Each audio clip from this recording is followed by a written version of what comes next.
The hot Arizona desert welcomes back former world champion Jaime Munguia, who is ready to shine in his Top Rank on ESPN debut. Fresh off taking the face of boxing Canelo Alvarez a distance in May, the Tijuana knockout artist is looking to ride the momentum of his performance at the elite level, headlining against unbeaten Erik Bazinyan. The Canadian-based switch hitter has feasted on Mexican opponents, boasting an 8-0 record with 5 stoppages and wants to make it 9 against Munguia, who has scored 8 knockouts in his last 10 wins. This card will also feature undefeated Olympic silver medalist Richard Torres Jr., putting his perfect 10-0, 10 knockout record on the line against Philly's rugged 43-fight veteran Joey DeVaco. Rising undefeated prospect Emiliano El General Fernando Vargas opens the action. The son of former world champion ferocious Fernando Vargas wants to forge his own path in the sport as the Vargas legacy continues.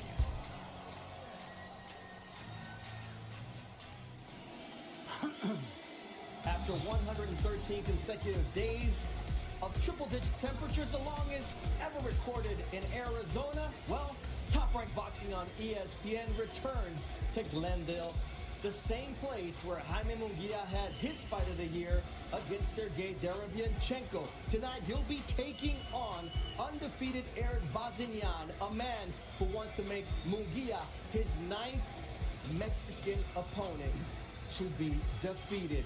And this place is jumping right now as everyone is expecting Jaime Munguia's return after his fight against Canelo Alvarez against Erik Bazinyan, a fighter who's got the skills to make this a tough fight for the Mexican fighter.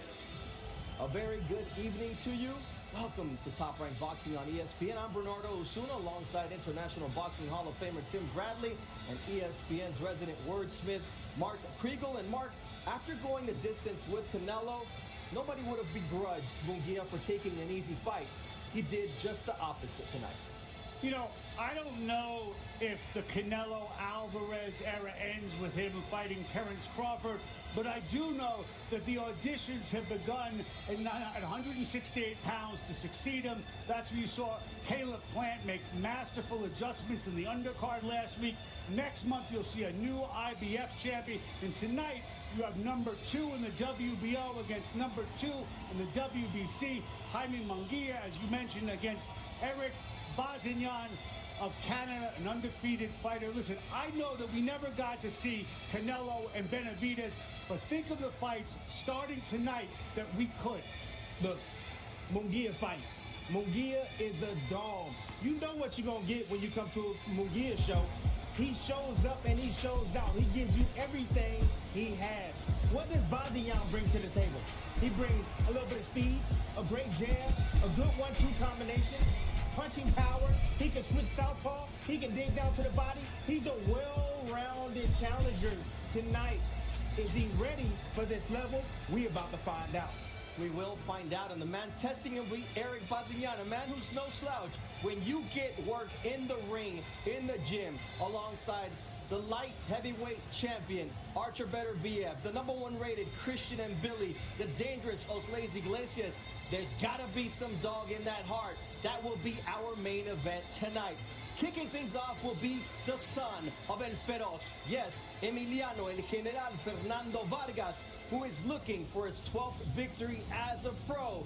He opens up our Top Rank Boxing on ESPN show with his 4th fight of 2024.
inside the Desert Diamond Arena.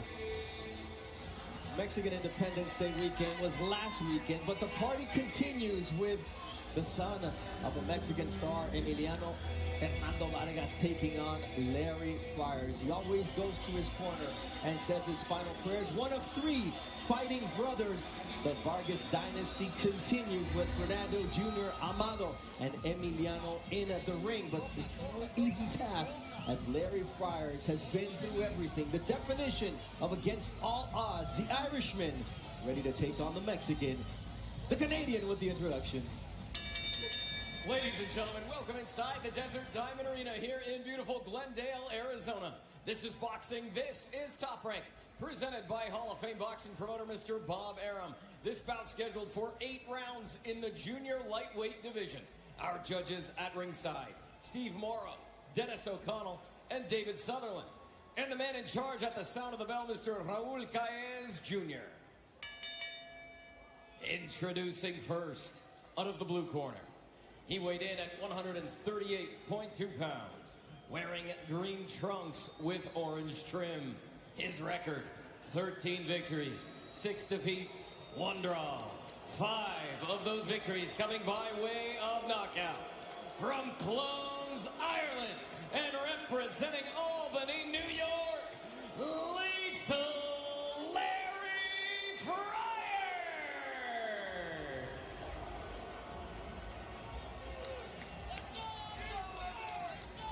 Introducing out of the red corner. He weighed in at 139.2 pounds, wearing green trunks with red and white trim. His record, perfect. 11 fights, 11 victories, 9 of those victories coming by way of knockout. From Las Vegas, Nevada, El General Emiliano Fernando Vargas.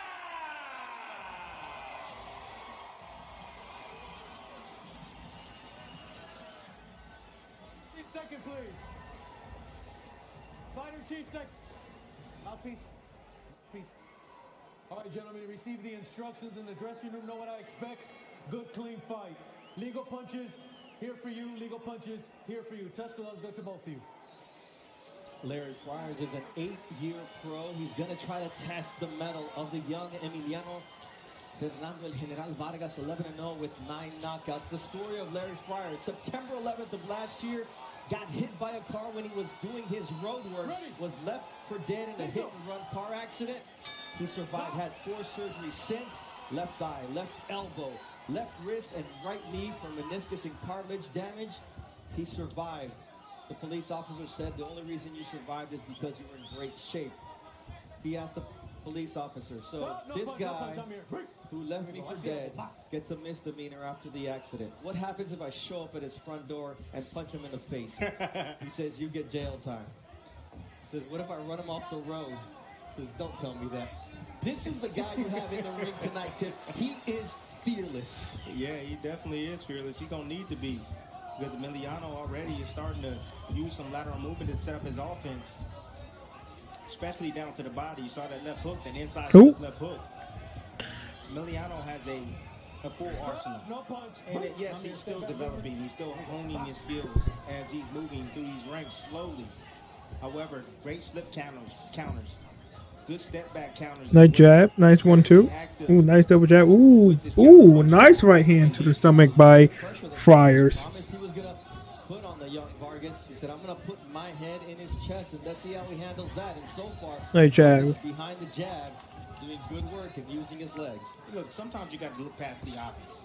The obvious thing is that Top Rank is try go for a hook but misses. Ooh, nice 1-2 by Vargas. Great movement, great technique, yada yada yada yada. That kind of hit him. Ooh. I'm gonna beat in his chest. I'm gonna beat on him.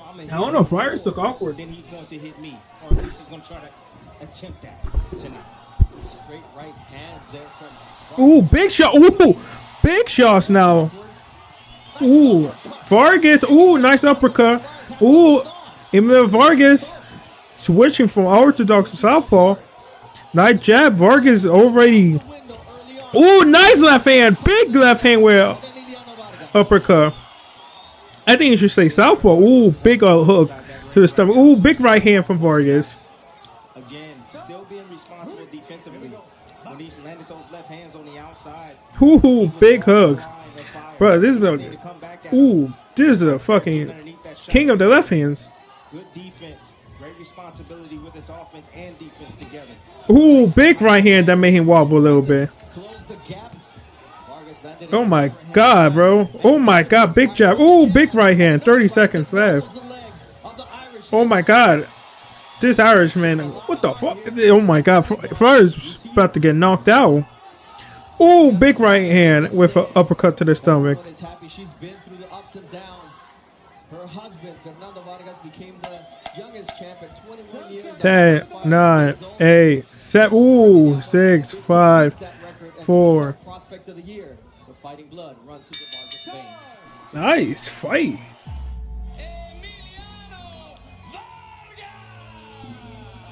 He wasn't there for most of it. What he can't remember, though, he knows in his bones. The greatest of highs, the pitiless lows. Most fighters' fights so the kids won't have to. Most fighters' sons know better than to tempt their fates in boxing. But these guys are different. My father's there every step of the way, so I'm looking to make him proud. It's not the family business so much as a calling. I would never try to be like my father. My father is a one-on-one. I would never try to be that. At the end of the day, I'm me. Tonight, the youngest of Fernando Vargas' 3 sons, and just maybe the best. The one they call the General. Now it's time for me to show the world what El General is about. Tim, a lot of times the name All right, here we go. opens up doors, but it's also a heavy burden to carry. You're absolutely right. But the young man is carrying it very well. You can see in his performance right now. You know, Friars is not giving much resistance. He's trying to close the distance. However, it's like he's been here before. It's like, you know, when he was in his mother's womb and she was watching his father fight, that he was hearing all the noise. He's ready for this moment. And that's the reason why he's on this stage at 20 years old. Emiliano took his first steps in Corpus Christi as his father was getting ready to step into the ring.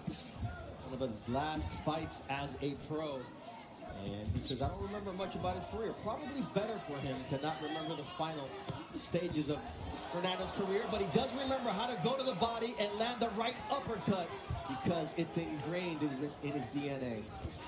There's another liver shot. That's how you break down your opposition right there. You get him used to body shots.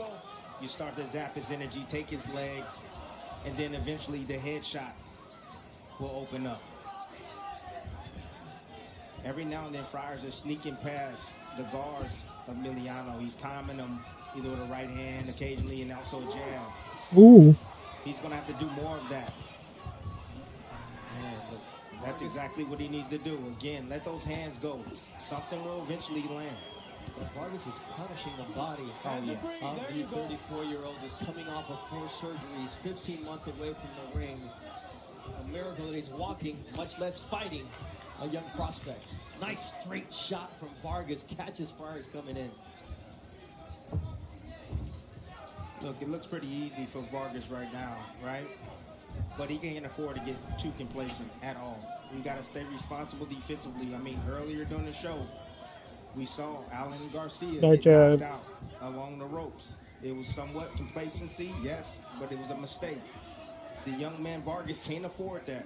You know, Fryer has everything to gain, nothing to lose. So he has to be cautious in there with his approach.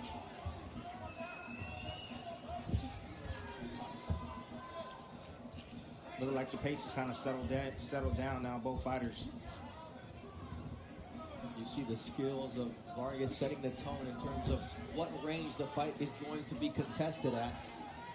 Taking away the best weapon of Friars, which is that tenacity in close range. I think his corner told him, take your time, man. Why are you rushing, Neil? You got 8 rounds to work. Take your time. Slowly break this guy down. Show your skills. Show the world your skills. eventually you're going to get to Friars. 10 seconds. Ooh, big shots. Ooh, big shots with 6 seconds left. Ooh, he goes, oh my God, big uppercuts. Ooh, just spamming them uppercuts.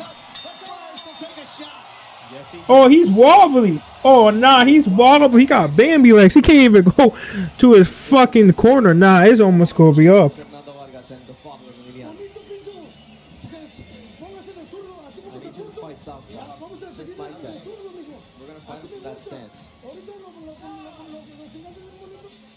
Those uppercuts really work, so I need you to keep doing that. You're fighting beautifully. Look at this, son. All right, let's look at the best. Again, when you have your opposition along the ropes, what you got to do is you got to bite and you bite down. You got them pinned on those ropes, keep them on those ropes. Work that hands, work both hands. You see Vargas right here just getting quick work. Take advantage of the positioning of Friars, just leaning forward, squared up along the ropes with those uppercuts. Some good work right there from the young man, Vargas.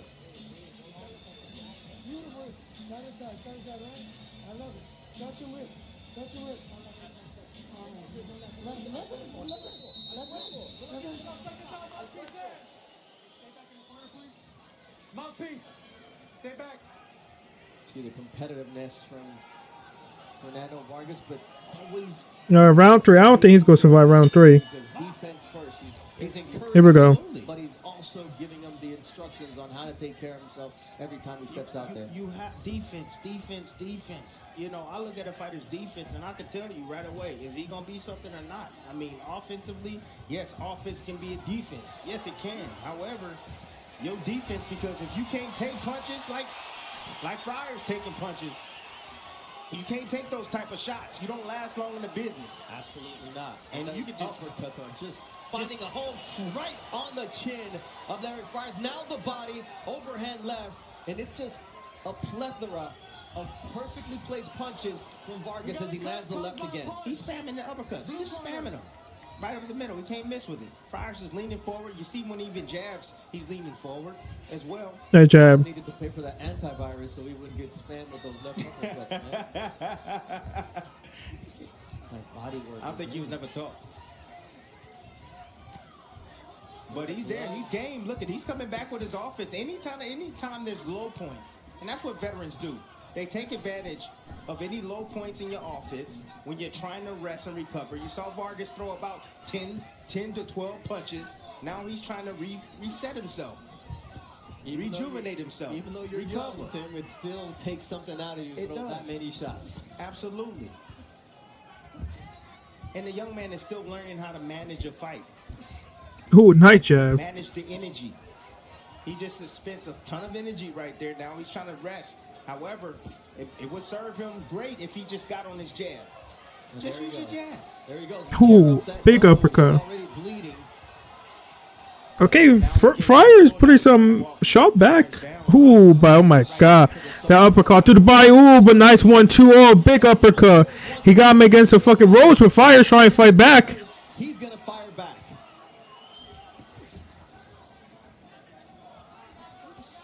Ooh, another jab.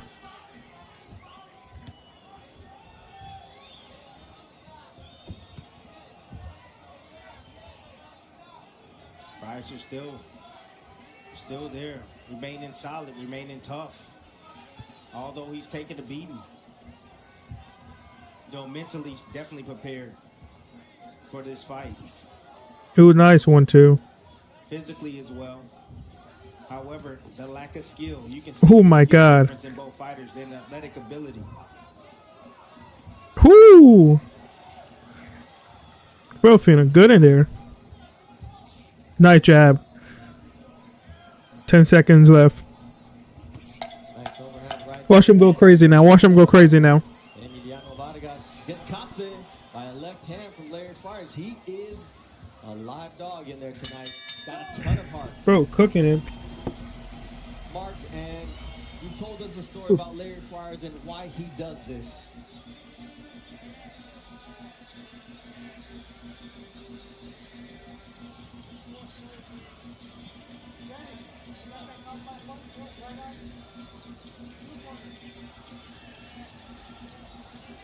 All right, we'll get back to Mark. Tell us the story of Larry Friars. We listen into Andrew's shot.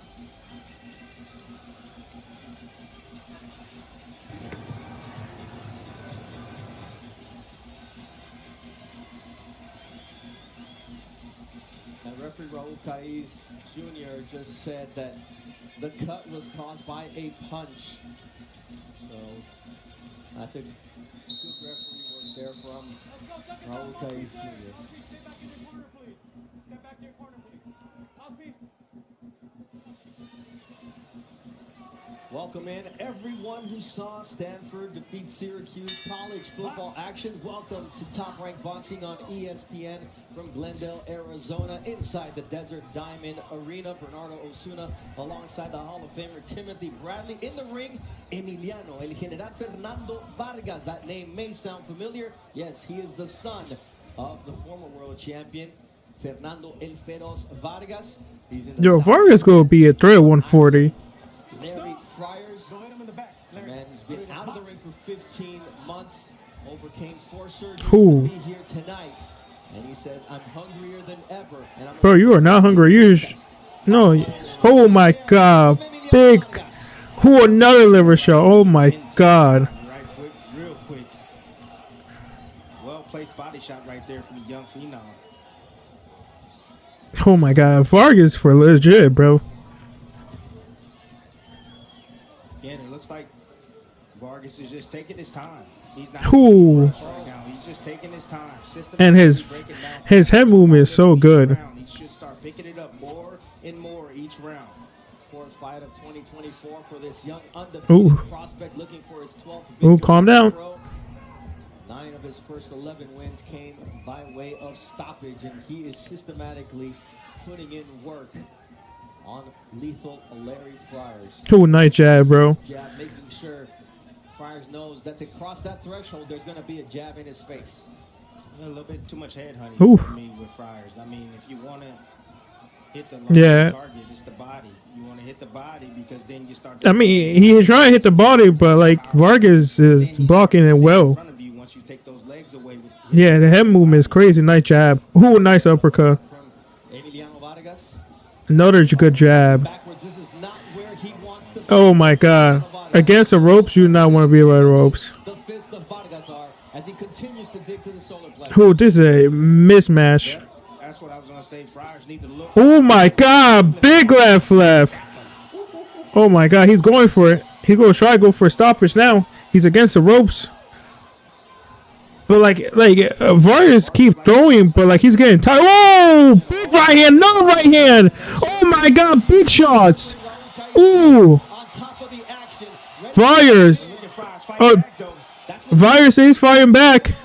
If you do your job, the referee won't have to do his. No, you're absolutely right. And if you let your hands go, you can deflect some of those shots. Yeah, you can, but you're also going to eat them shots. Yeah, ooh, that's a big body. That hurt him. Big left hand. Uh-oh. Oh, my God. Big shots. Big left hands. Oh, my God. In Glendale, Arizona, if you are watching us on ESPN News, we invite you to move over to ESPN. After this break, we'll be on the ESPN. Yeah? Oh, my goodness. What? What? Mm-hmm.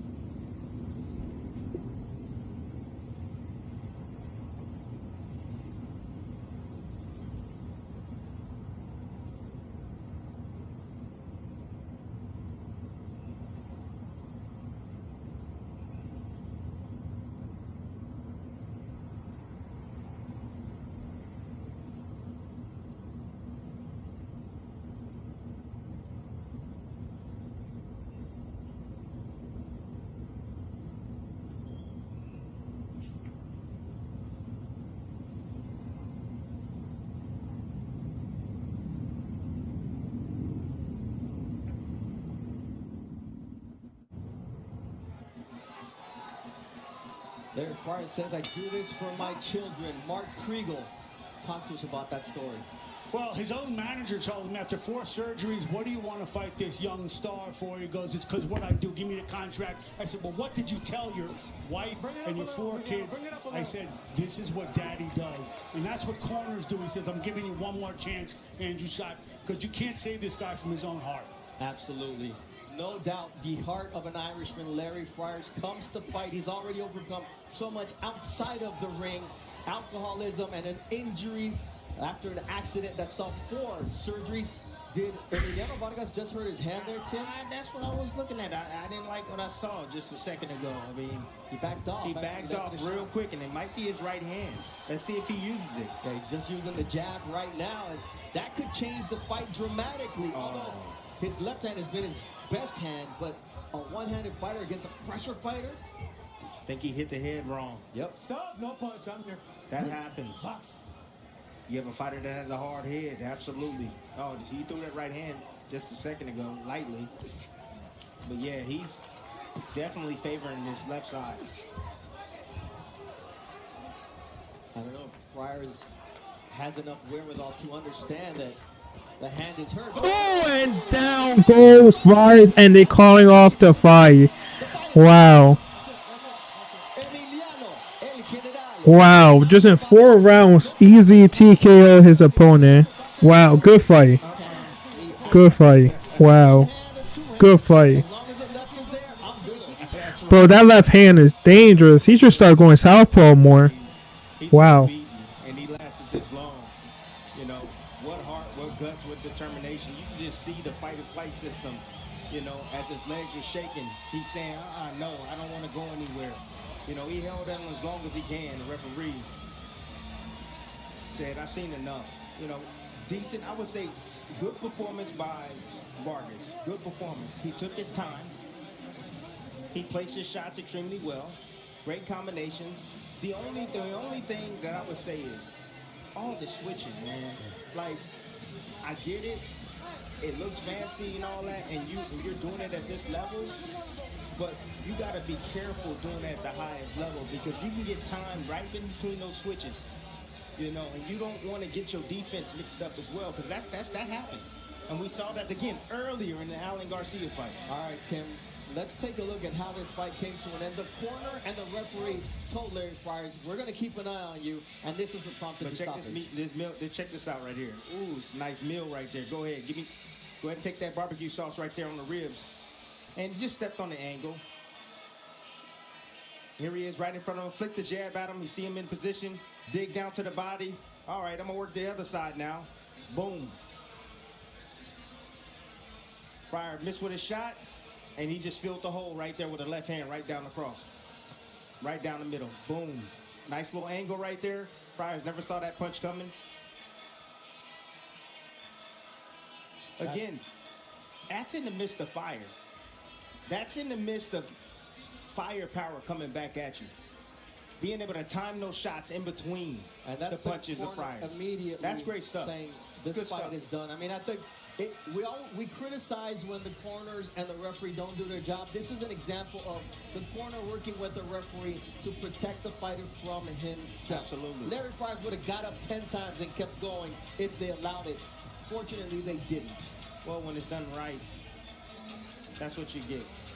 You know, he gets to go home with his family. Nice paycheck. He did enough. He gave enough resistance. Good job, Friars. You did your job tonight. Showcase fight for the young Emilio Vargas. He did very well tonight. Earns his 10th knockout win in 12 victories. Mark Chinook with the time of the stoppage. Ladies and gentlemen, here inside Desert Diamond Arena, Glendale, Arizona.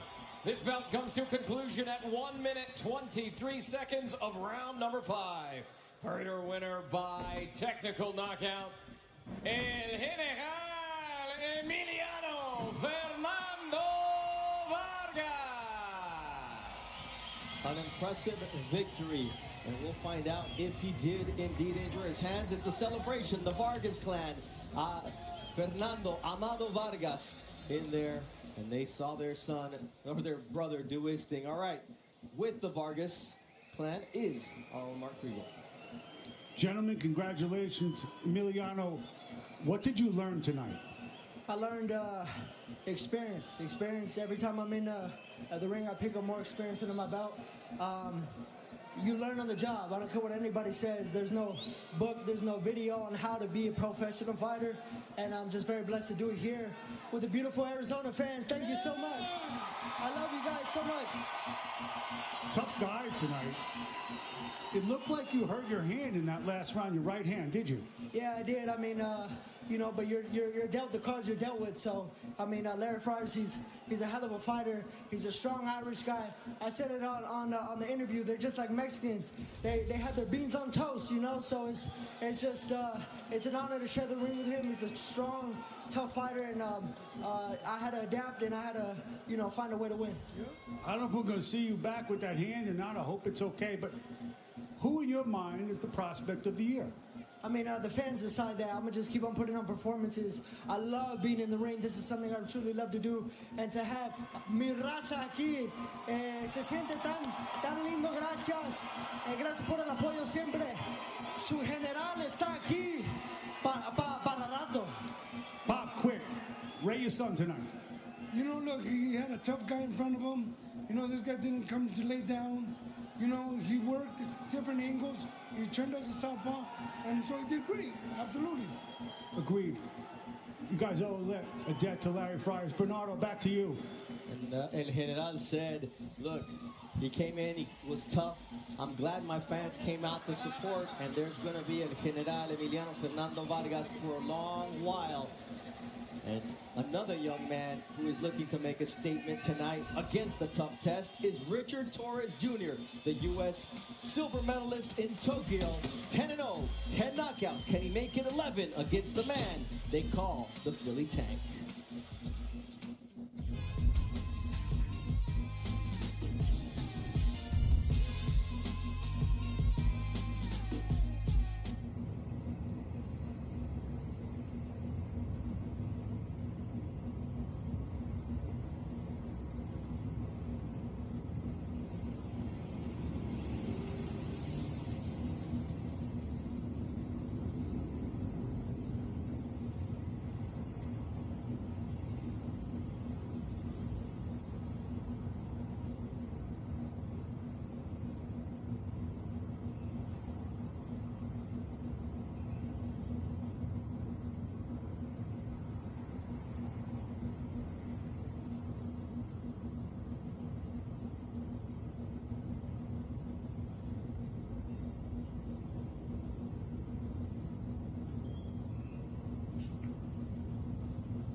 Just 9 miles outside of Phoenix sits scenic Glendale, a hotbed of Arizona sports, home of the NFL's Cardinals.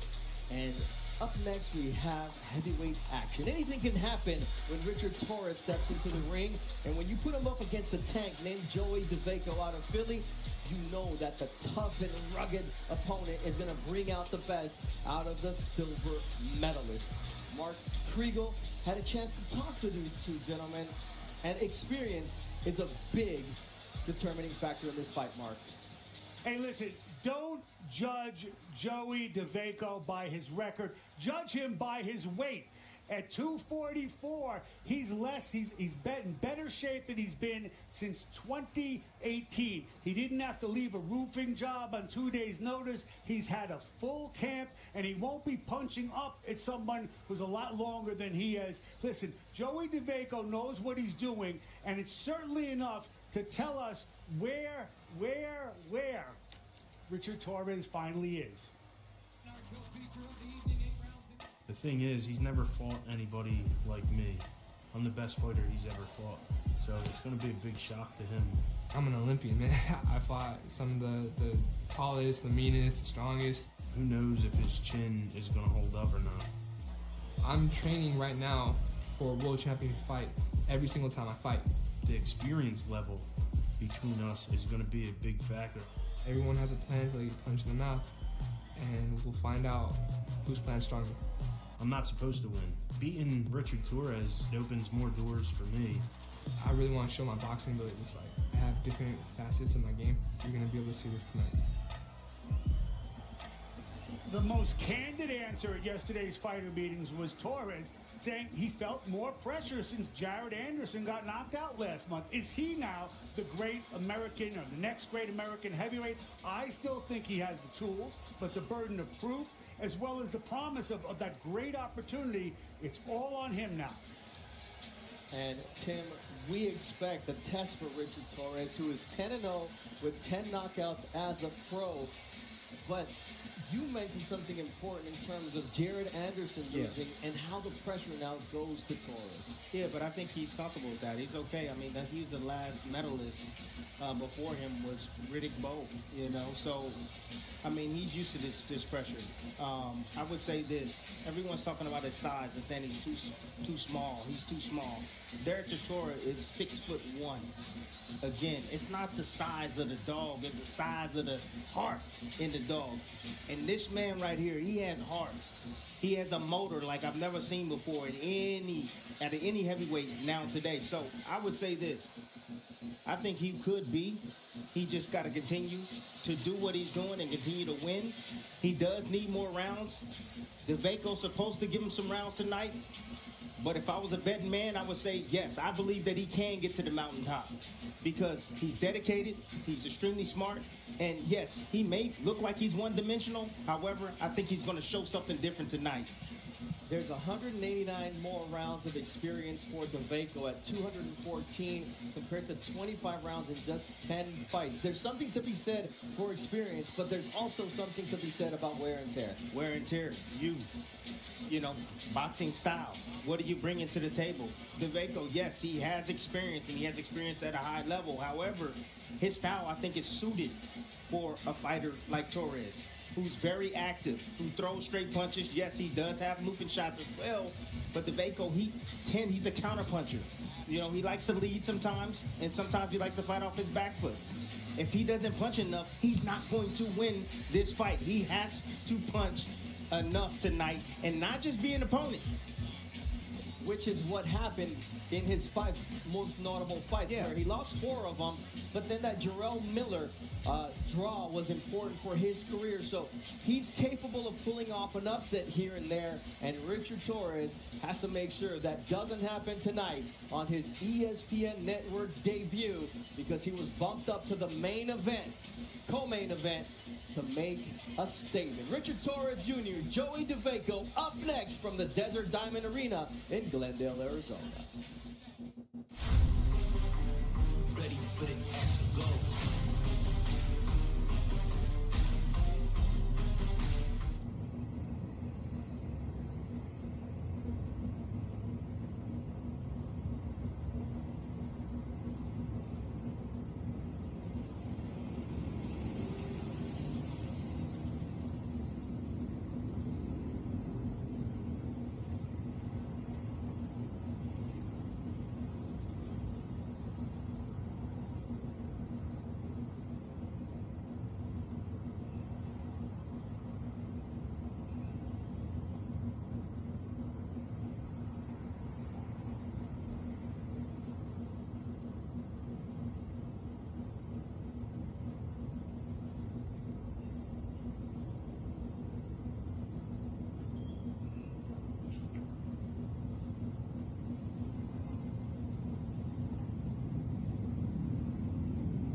As we prepare for heavyweight action, time for the punch of the night, brought to you by Miller Lite. And it happened at junior welterweight. This overhand right delivered by Ricardo Fernandez in his 28th professional fight, taking on undefeated Alan Garcia, who, Tim, is undefeated no more because he made one mistake. That's all it takes.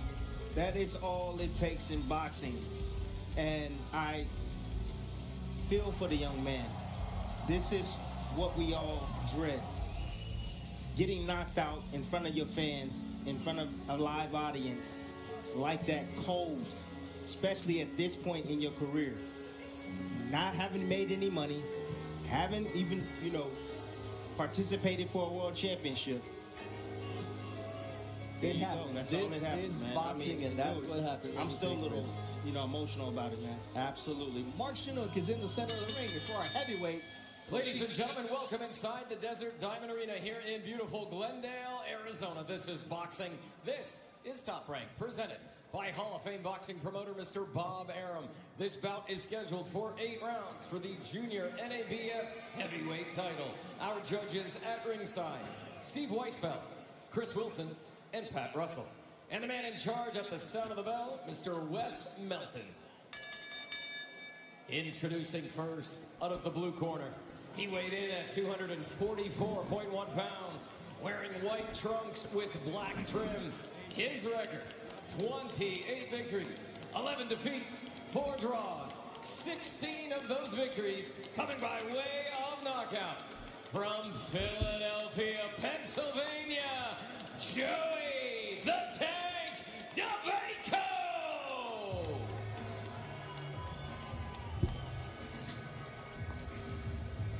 Introducing out of the red corner, he weighed in at 232.6 pounds, wearing navy blue with orange trim. His record, perfect. Now this is a weird ass matchup. 10 victories, all 10 victories coming by way of knockout. In the summer of 2021, he captured Olympic silver for Team USA. He is the reigning and defending. All right, here we go. NABF heavyweight champion from Tulare, California, Richard Kiki Torres Jr. Let's see what he can do. Okay, fighters, 2 seconds. Okay, fellas, this is for the junior NABF heavyweight championship. Went over the rules in the dressing room. Both these trunks are good. I'm gonna let you guys work in here. Have a clean fight, protect at all times. Touch them up. Bro, this big ass motherfucker, bro. We got Big Show. We got Big Show, bro. Suarez fell through due to illness to one of the fighters, and here he is with an opportunity. How does he make the best of this fight against Yo, let's see. the man who's supposed to test him in DeVaco? Let's see, bro. Exactly what he practiced on in training.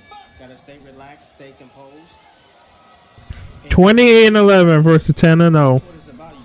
Let's see. Ooh. Ooh. Little bullfighter action from the tank Joey DeVaco. Instead of coming forward, says I can flank him and do different things. No, bro is definitely winning the lead. Torres winning the lead hand battle. Bro is way more faster. Cardio. Said But you gotta watch that right hand. beats per minute at 40.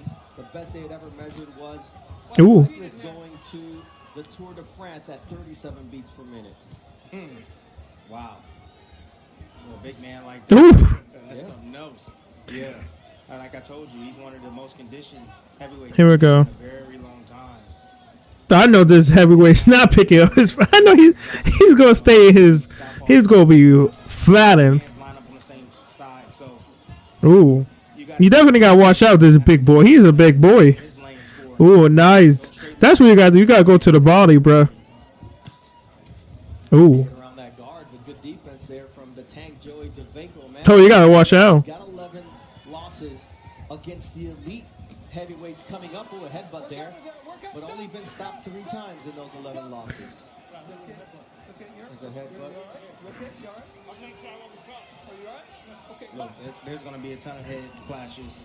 Both guys. Well, it's southpaw and orthodox. The lines, Yeah. line up on the same side. Anytime they throw their backhand. So and southpaw orthodox. Some headbutts. And just to remind you, the day that Richard Oh my God. made his pro Oh, nice. was cut. He's also been cut one other time Ooh. as a professional. And it's I hope it both doesn't tire. Oh my God. both fighters coming forward. And double Again, they're around the same height as well. But you see both guys going forward. You see that head clash right there as DeVaco, he doesn't take his head off line. He just bull rushes. Yeah, but that's his fault. I like how he's telling him like that's your fault. What Torres is going to have to do is either he's going to have to stay either tall or drop his level even more, so that way Yeah. DeVaco will run into the top of his head and he can keep his head, keep his face. Yeah, but you gotta watch out. He can't squat too much. Ooh. Big right hand. from Torres with the left hand. Yeah, Torres gotta watch out because left hand. Left hand. You can feel the difference in there. You know, when you're in there and the guy's in front of you and Ooh, nice. to your face. He's in solid positioning. You can tell that he's looking to set you up for a shot. That looping right hand. Ooh, nice left hand from Torres. Continue to look for those looping shots over the top of Torres' straight punches. Yeah, good, nice shots. Rounds in the heavyweight division here in Glendale. That's first round. Very good first round.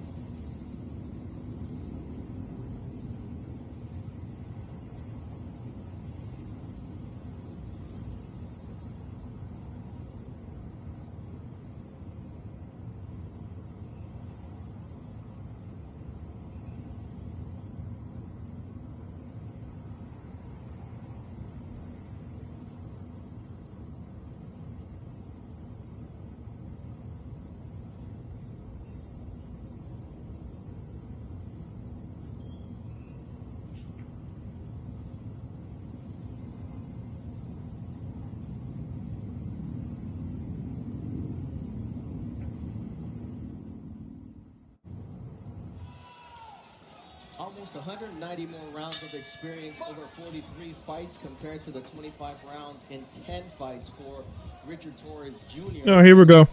That elite work against Stephen Shaw, Jean Kozabutsky, Sergey Kuzmin, Frank Sanchez, Charles Martin, Amir Mansour, getting draws against Rodney Hernandez and Gerald Miller. He's not fazed by anything he's seeing from Richard Torres as of yet.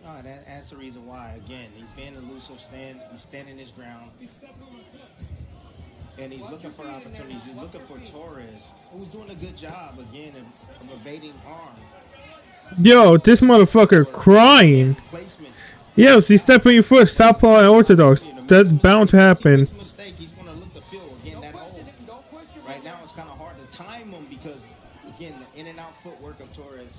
He steps out of range right there, moving to the side, and he's changing up his attack. So it's kind of confusing DeVaco as of right now. But DeVaco is quite agile for a 240-pound tank. He is. Ooh, big body shot. It's a smart thing from him, but it was one shot. Yeah. He's going to need to put 2s and 3s together.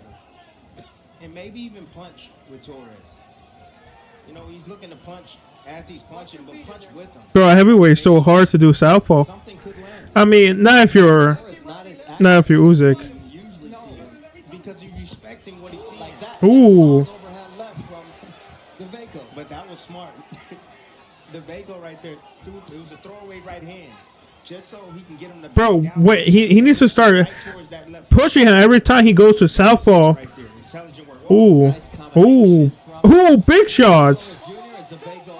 Next week we'll see you from the theater to MSG Women's World Championship at welterweight. Sandy Ryan making the third defense of her title against Michaela Mayer in a stacked undercard, just like tonight. Nice quick hand movements there from Richard Torres. Richard Torres should fight cruiserweight. Rhythm or groove through two. Ooh, nice right hand. Parrying there from Torres, but you see the He didn't catch all of it, but he caught some of it. Oh, look at him. He grabbed it. He got around him. He's extremely explosive. Got some speed on him. Make it a clean fight, okay? Okay. Now, Wes Melton, not a big fan of that, too. Here we go. He got around to a place where he was safe. But DeVaco. Ooh, nice uppercut. Good shot. From Torres, and DeVaco felt it. Yeah, what the fuck? He turned around. What are you doing, referee? You can't. If he turned around, that's on him. You can never turn around. Ooh, big uppercut. Ooh. Oh, I feel like he's tired already. Yo, the referee kind of fucked up there. I don't like that. Really, he turned around. The referee, don't punch him. Why? He turned around. It's on him, bro.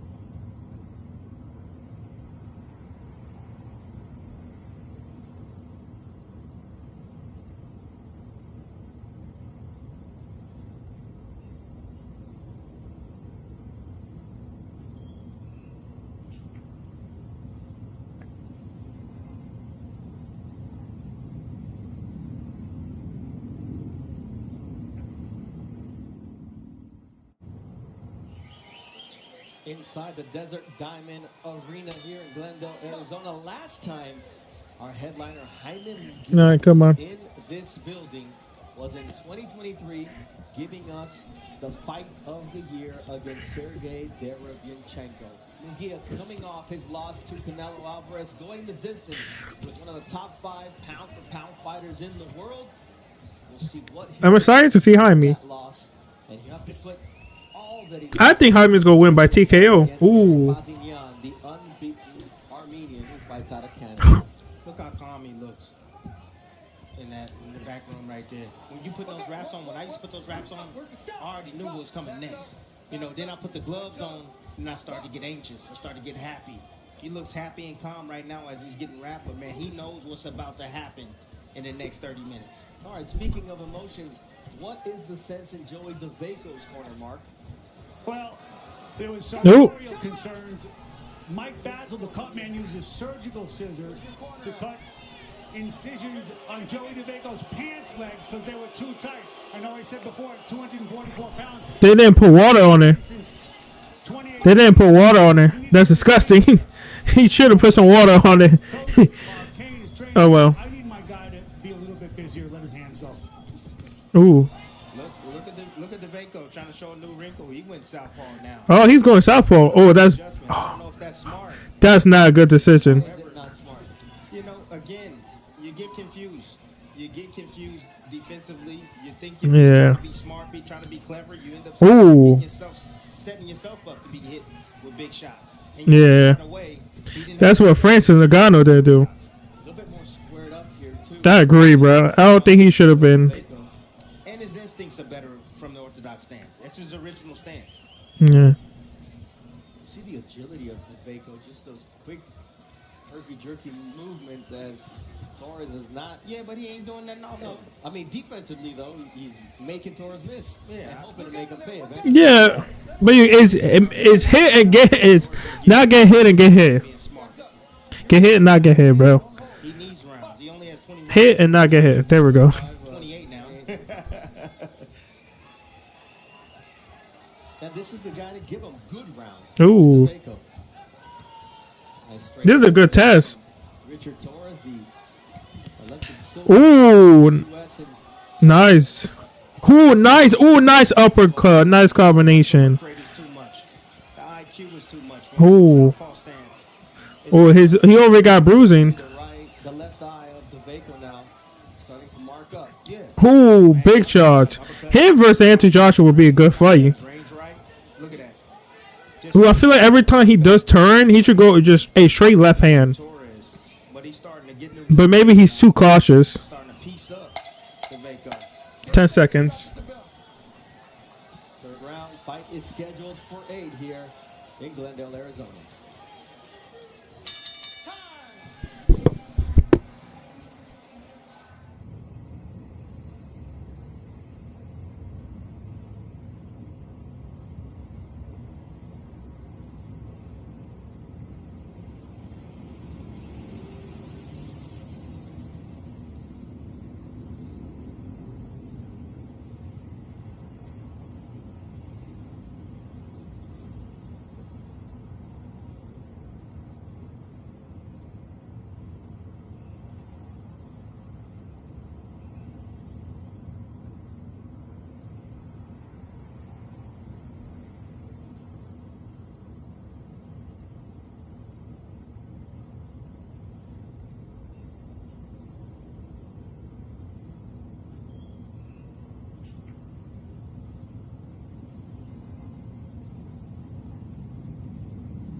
Oh, here we go. Richard Torres Jr. turned 25 just a couple of weeks after his last fight against Brandon Moore, May 18th. That was a Yeah, bro, he's getting knockout. fucked. The longest he's been as a pro is 8 rounds when he stopped Curtis Harper. Plenty of long fights for Joey DeVaco along his career. All 6 of his scheduled 10-rounders have gone the distance. You see now the speed and agility of Richard Torres Jr. and his accuracy. That youthfulness. Ooh, big left hand. DeVaco going backwards. You just gotta watch out. Is it a matter of DeVaco being outgunned? He has a smaller heavyweight in front of him, which he should be. Ooh.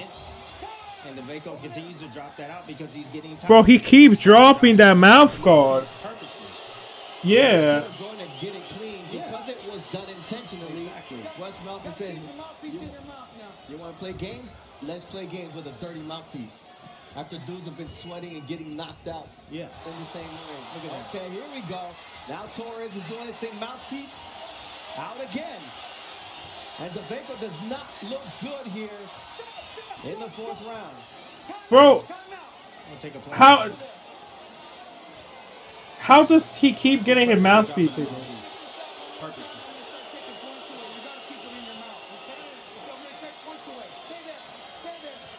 Yeah, bro.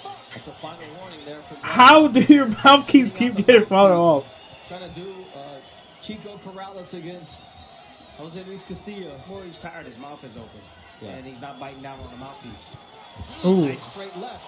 And that could end Nice up with a straight broken left. jaw, even though the cushion of the beard may help him absorb some of these punches. Does Torres to you, does he look like one-dimensional? No. That's what I'm telling you. I said we're going to see something different tonight. He's not predictable at all. He's changing his punch angles. Yep. Yeah, fuck no, he's not predictable. Feints. A lot of nuance tonight. You tell me a big boy can fight.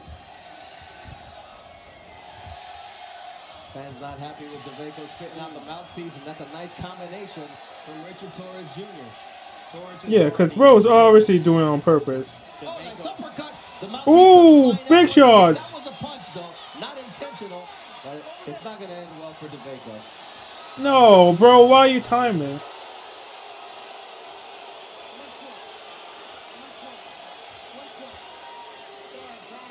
Bite on it. Bite down on it.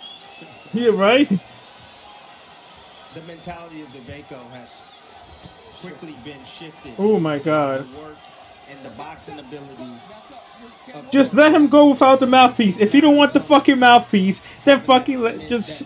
Oh my God, double jab. I swear. If he. Are we gonna get our first ever? Oh my God. Knockouts over his last 8 fights. This is the DeVaco Ooh, that big once fight. things get hard, will try Ooh. like he did there with the left hook, but he's got a puncher's chance. Oh my at this God, point, big shots. not much more. Oh my God, big shots. Oh my fucking God. That's his 5th time. I don't think DeVaco at this point.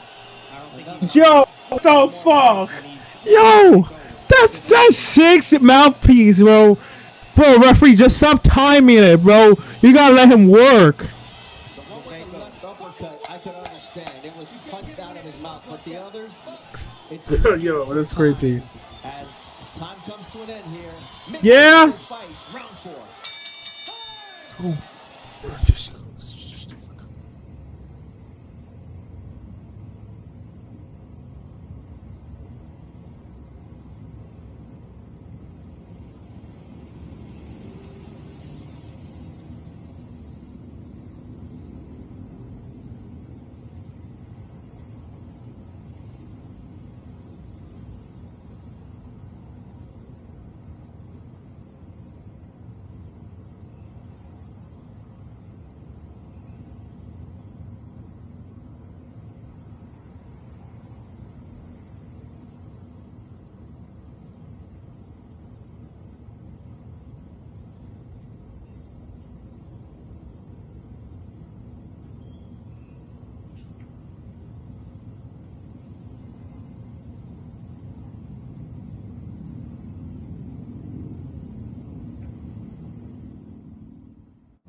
In between rounds, referee Wes Melton was very clear to Joey DeVaco in his corner. He spits the mouthpiece out one more time, and he's going to be disqualified. That mouthpiece is coming out again because he's already checked out, man. He already on the plane back home.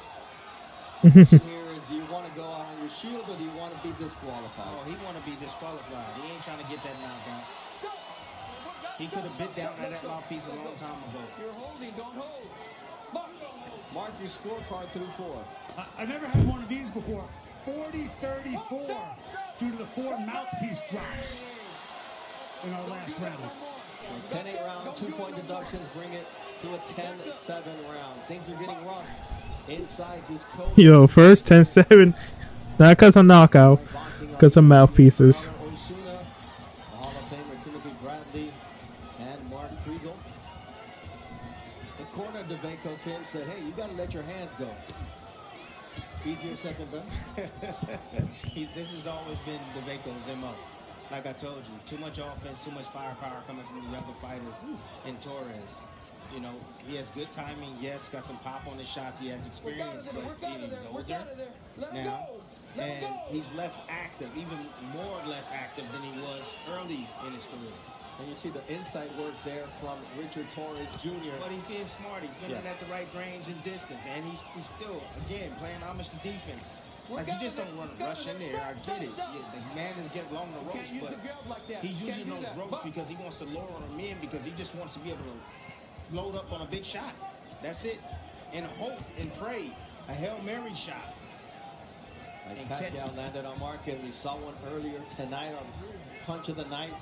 There it is. But Ooh. the club was still there. So you mentioned defensive responsibility from Torres. Yes, it was a big shot, but it was partially deflected. Ooh, that was a good clean. And again, oh my God. Thank you. Just when things were getting good. Oh my God. have a fitted mouthpiece, a professional mouthpiece. Even if you have a professional mouthpiece, right? TKO, bro. And it's fitted the right way. I want that TKO. Yeah, that's not gonna fall out. You're a professional.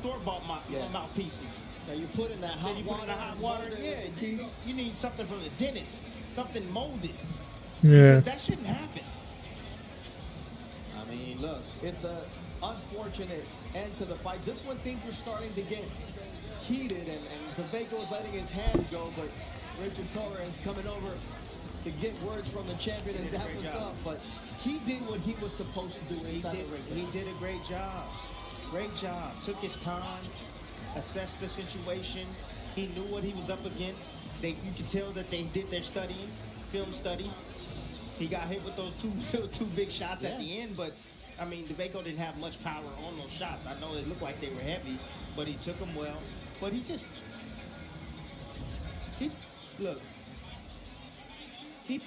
picked to the pieces, man. It was easy work. Look at the placement. Look at the eyes of the young man. Then protection outside. His head is on the outside right there. Get caught with a slapping shot right there. And he kind of rolls with that shot right there. That takes some of the steam off the punch. That mouthpiece falls out right there. But he rolls with that shot. He takes a lot of the power off the punch by rolling his head, rolling with the shot. And that's experience right there. You know what? Yep. Because that mouthpiece was punched out with the uppercut, I would have allowed it to continue because it wasn't intentional like earlier on in the fight. But nonetheless, the writing was on the wall. Disqualification, the official time with Mark Chinook. Ladies and gentlemen, here inside Desert Diamond Arena, this bout comes to a conclusion at 2 minutes, 2 seconds of round number 5. The blue corner is disqualified for excessive loss of the mouthpiece. Therefore, your winner, and still Junior NABF Heavyweight Champion, Richard Kiki Torres Jr. So Richard Torres continues to not go the distance in 11 fights. This one was a disqualification, and Mark Kriegel is with Torres. Richard, congratulations. What did you learn tonight? You know, Joey was a vet. You know, just like I said, he didn't give up. That mouthpiece came out a little too much, and that's also a veteran move. But, I mean, at the end of the day, congratulations to him. He put up a good fight, but I think we were able to show some more boxing ability like I was talking to you about. Well, I thought we learned something. You got a hell of a chin. Well, I appreciate that, you know. But that comes down to conditioning, you know. That's me in my camp, running sprints, doing miles and miles and miles. My dad yelling at me all the time. That's conditioning. I know you said yesterday you feel some pressure with Jared Anderson's loss. All eyes are on you. Let me ask you, what are you now? Are you a prospect? Are you a contender? What are you? What do you see yourself as? I am whatever you say I am. If you tell me I'm a prospect, I'm a prospect. If you tell me I'm a contender, I'm a contender. I'm Richard Torres. At the end of the day, I'm going to fight the same way. There you go. Fellas, back to you. Richard Torres starting to get in the groove there after the 3rd round, and the mouthpiece just coming out of the mouth of Joey DeVaco excessively ends up in a disqualification. All right, our main event will be coming up. Jaime Munguia, the former junior middleweight champion, takes on unbeaten Erik Bazinyan when we return right here on Top Rank Boxing on ESPN from Arizona.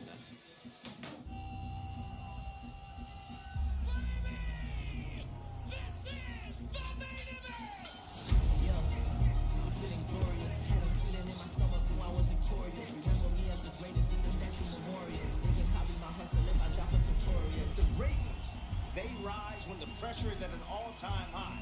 Show your greatness.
prove that he is still the man.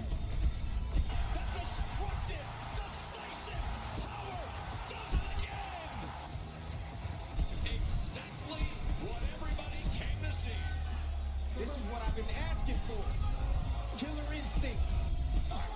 And here we go with a big shot.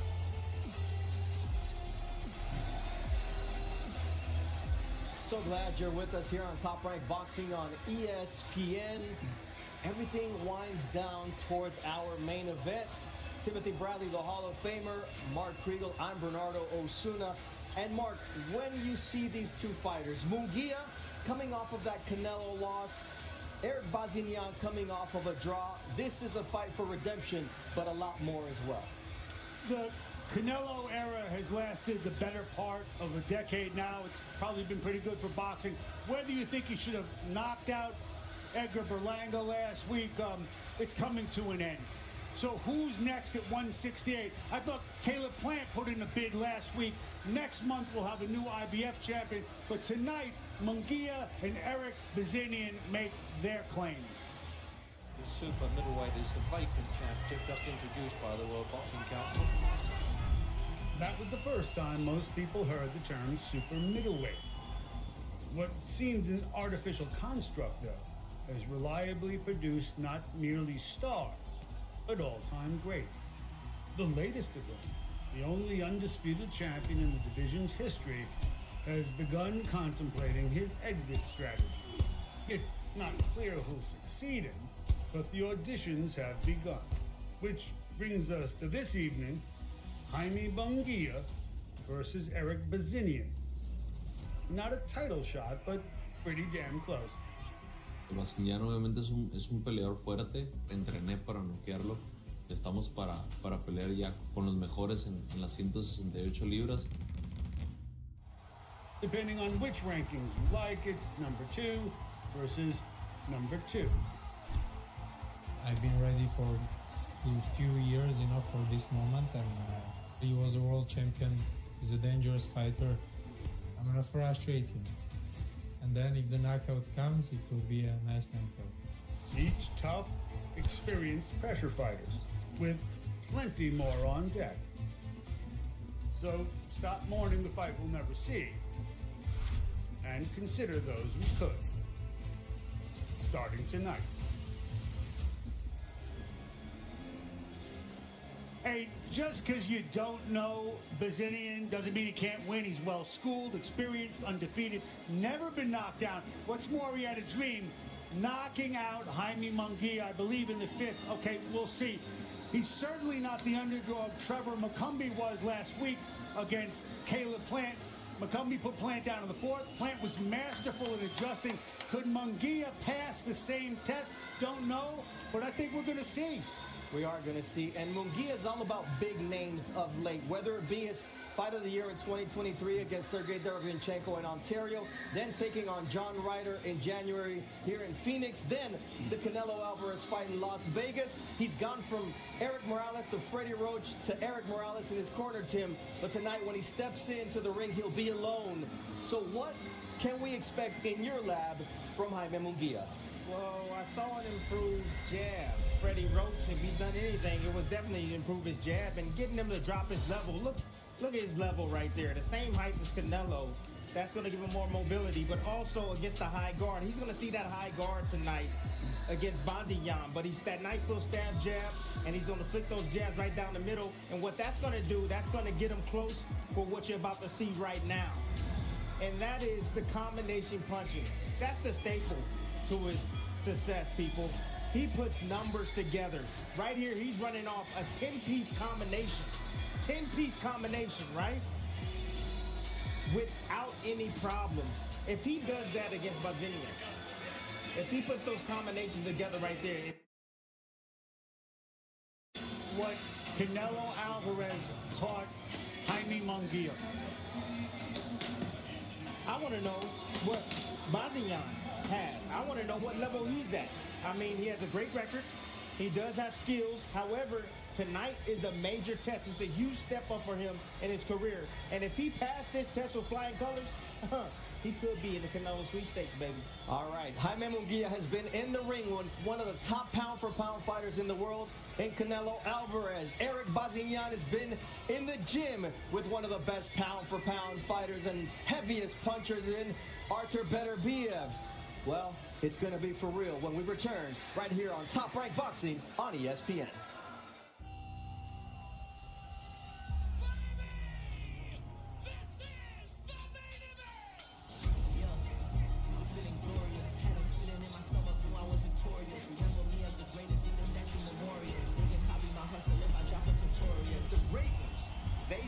When the pressure is at an all-time high.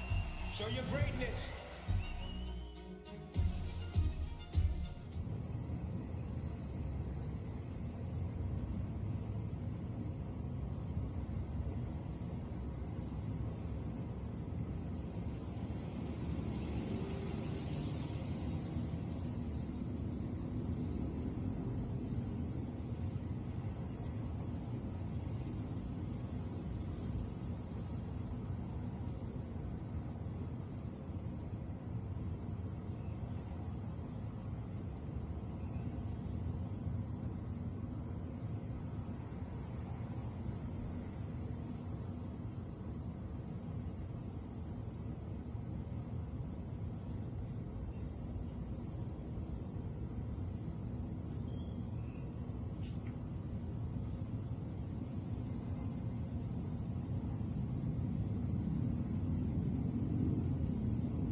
The following is an exclusive presentation of Top Rank on ESPN.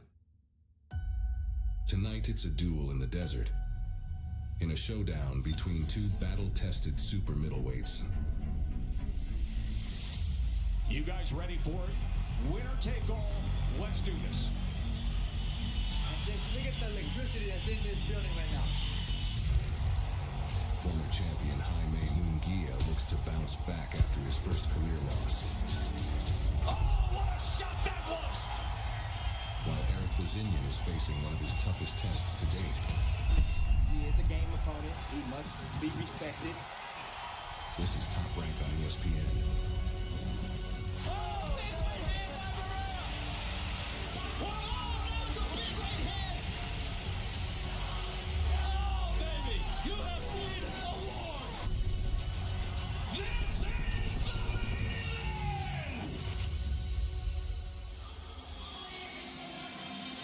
Night has fallen here on the Westgate Entertainment Complex, awaiting Munguia Bazinyan. Tonight's main event inside the Desert Diamond Arena. And Jaime Munguia is a fighter who is coming off of his biggest stage against Canelo Alvarez. And Erik Bazinyan is coming to the United States, facing a Mexican fighter for the 9th time, flanked by his brother, on his way to the ring for his biggest fight as a professional. Born in Armenia, his boxing career took off in Canada, and that's where he works alongside Artur Beterbiev, Christian and Billy, Osles Iglesias, under the guidance of Mark Ramsey, one of the best trainers in Canada. Great team out there for Eye of the Tiger Promotions. And tonight is the biggest night of his young career. Coming off of a draw and looking to make it 9 victories against Mexican opponents, just 1 weekend removed from Mexican Independence Day. And what a celebration it was for Canelo Fight Week out in Las Vegas. It's going to keep coming up. That's okay. We're going to get all the letters. Anything on the letters, black up, and we're going to go. Thomas Taylor getting instructions in terms of what will be considered a low blow as we anticipate Jaime Munguia making his way to the ring.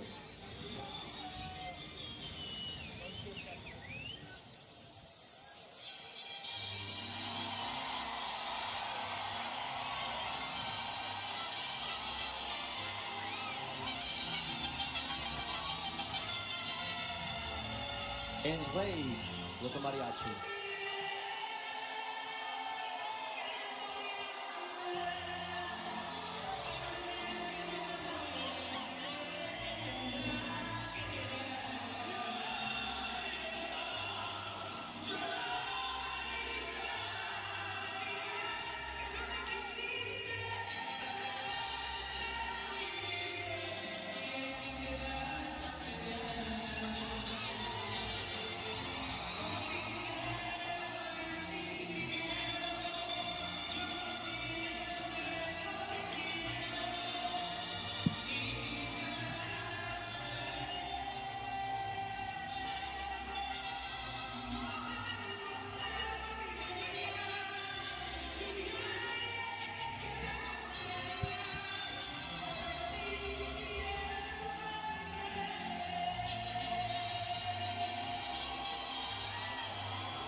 This song is called El Rey, the King. The King right now is Canelo Alvarez at 168 pounds. Jaime Munguia hopes that a victory will put him closer to a rematch, and Erik Bazinyan wants that dream matchup against the man, the myth, the legend, Canelo Alvarez. It all starts right here with our main event, Munguia Bazinyan. Mark Chinook, it's all yours.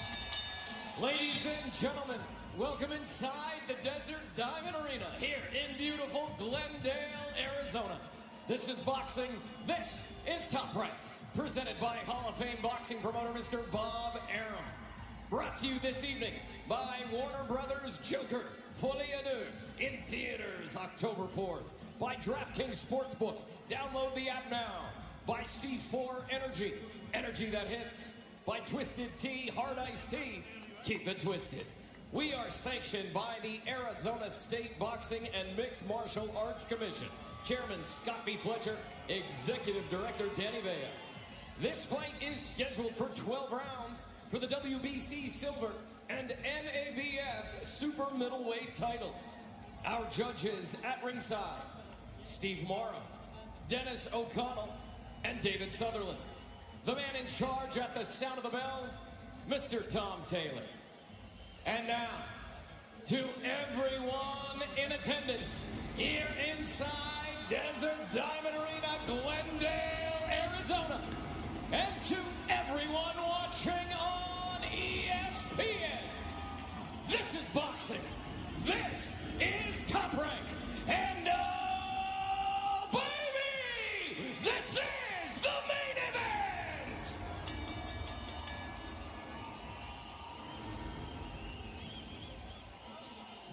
Introducing first, out of the blue corner, presented in association with Eye of the Tiger, with head trainer Mark Ramsey.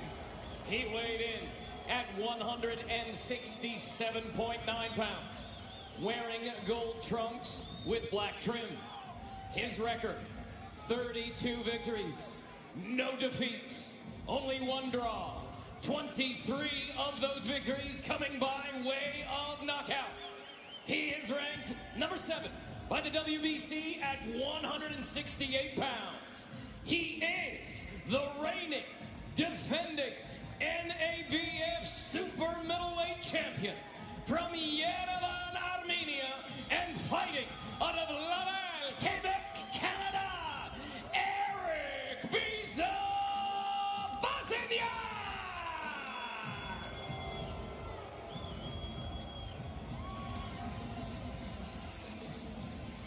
Introducing out of the red corner with head trainer Erik Morales. He weighed in at 167.7 pounds, wearing blue trunks with gold trim. His record, 43 victories, 1 defeat, 34 of those victories coming by way of knockout. He is the former WBO junior middleweight champion of the world, ranked number 2 by the WBC at 168 pounds. He is the reigning, defending WBC silver super middleweight champion from Tijuana, Baja California, Mexico, Jaime Munguia.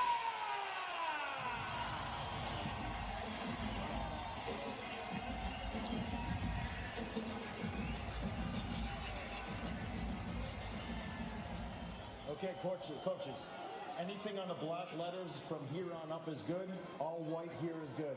You got my instructions in the back, gentlemen. Protect yourselves at all times. Listen to my commands. Touch them up. Back to your corner, gentlemen. Thomas Taylor, the referee, 667 bouts referee, a 14-year veteran, one of the best in the game today. Jaime Munguia, this is his 10th non-title fight since he was a world champion at 154 pounds. Erik Bazinyan, his biggest moment as a pro. Tim, what do you expect from the Armenian fighting out of Canada? A very technical start in the beginning, and I believe that this fight was going to be won in the second half. Bazinyan has a good jab. As you see, he's starting off with his jab right away. And as I alluded to in the lab, Munguia also has developed a really good jab. So I think it'll be a jabbing battle for the first half of this round. Both guys trying to get in a rhythm.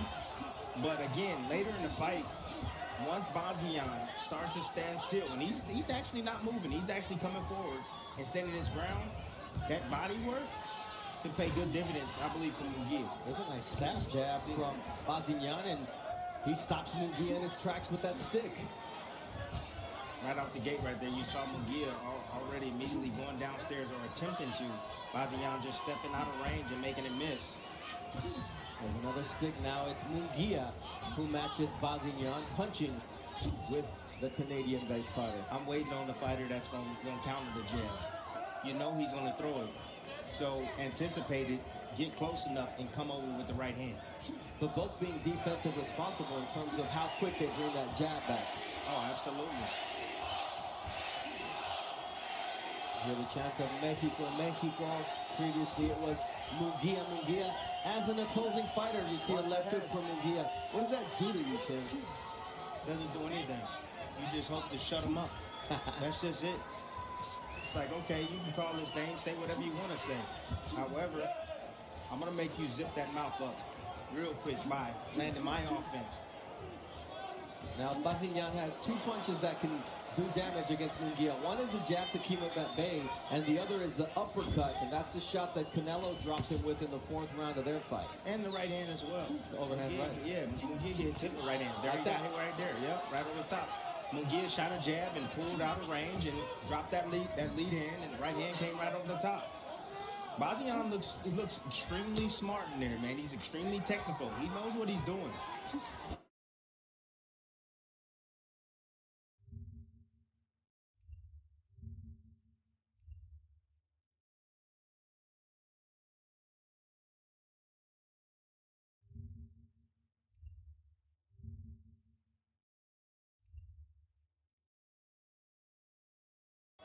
Now, Bazinyan has 2 punches that can do damage against Munguia. One is the jab to keep him at bay, and the other is the uppercut, and that's the shot that Canelo dropped him with in the 4th round of their fight. And the right hand as well. Overhand right. Yeah, Munguia hit the right hand. There you go, right there. Yep, right on the top. Munguia shot a jab and pulled out of range and dropped that lead hand, and the right hand came right over the top. Bazinyan looks extremely smart in there, man. He's extremely technical. He knows what he's doing. Nice combination once again for Bazinyan, and it's all off of that throwaway jab sometimes that sets up the right, and you see a combination punch from Jaime Munguia. What did I tell you early on? Oh, that's a nice shot there. Munguia. He hurt him with that. 25 seconds here left in round 1. How will Bazinyan react? You know what I love about Munguia? He's a risk taker. Yep. That's what I love. You know, he's going to put punches, he's going to put numbers together. If he feels like he's losing the round, you know he's going to come out blazing. And that was the most effective punch of the round that may have been dominated by Bazinyan. Hello, welcome to T-Town. Like men over 40 everywhere. These guys experience a drop in testosterone. Don't worry, it happens to all of us. Some guys took my advice about how to boost their testosterone, and some didn't. This guy got the message loud and clear. That's right, Nugenix Total T. Nugenix Total T is the unique man-boosting formula powered by Tesnor, a key ingredient clinically researched to help increase testosterone levels. To help you feel stronger, leaner, with more muscle and drive. Nugenix is #1 doctor recommended, #1 at GNC, and #1 at Walmart. But you can only get your complimentary bottle by texting Frank to 215-215. Thanks. It'll make you feel like a new man. And by the way, she'll like it too. Get your complimentary bottle of Nugenix now. Text Frank to 215-215. Text now and we'll include a bottle of Nugenix Thermo X, our most powerful fat incinerator ever. Absolutely free. As we get set for round 2, great action in round 1 for both guys. Yeah, you want to know how to take a jab away? You land the right hand over the top, and that's what Bazinyan was able to land in that last round. Here it is. You see Munguia step in with the jab down to the body. Boom, gets clipped with the right hand on the way out. But also, you follow up. If you miss with a shot and you follow up, you see Munguia lands a shot on Bazinyan as he's trying to exit the pocket. Nice little left hook in there. Might have buzzed him, might have hurt him a little bit. Yeah, that's another nice left hook here in the 2nd round for Jaime Munguia. And I thought it was more effective when I saw it live, but seeing the replay, that right hand from Bazinyan may have given him that 1st round because it was just as solid as a left hook. And now you see a left hook from Bazinyan. That was a good shot right there. He caught him as he was coming in, so he had his momentum also coming in on that punch. This is a chess match at a very high level, Tim. I told you it is. Early on, both men respecting each other's power. Bazinyan understands that he has to box Munguia. He can't get in a firefight with him. He knows he won't win that battle at the end of the day. And Mark Ramsey was adamant in the corner and letting him know that you've got better fundamentals, you've got better tools. Don't let his power lure you into his fight. He went 109 as an amateur in 1 loss. Absolutely. And Tim, he lost his 1st fight and rattled off 109 consecutive amateur victories, did Bazinyan. Pretty impressive. He knows how to fight. He has 169 rounds under his belt. That's a comparison of 211 and 44 fights for Jaime Munguia as we hear the warning from referee Thomas Taylor. Nice jab once again from Bazinyan. That's going to be his bread and butter tonight. That is the bread and butter. That's how he's going to eat tonight, and that's how he can win the fight. And those are the numbers you're asking for Munguia. That jab keeps your opposition at bay. It's the longest weapon you have to the target. The more you use it, it's going to set up the rest of your offense. And Munguia has to take risks to get inside of that jab. Either inside slips or outside slips. That's what he's going to have to do to take away that jab. Or he can dip underneath. He attempted the outside slip right there to try to come over, but Bazinyan saw it and exited to his right. Moving away from that right hand. You see the level changes right there from Munguia right there. He's trying to load that front leg, which is the left hook, which is his bread and butter. He likes that left hook. You see that right hand of Bazinyan starting to drop slightly, and then drop a little bit more as the rounds go on. But you see it positioned a little bit past his face.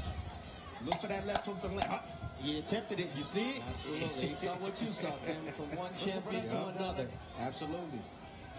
Round 2 in the books here. Munguia Bazinyan, main event.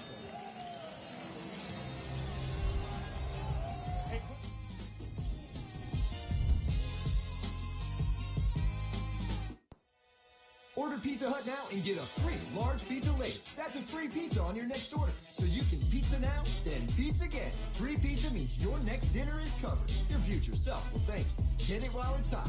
Only at Pizza Hut.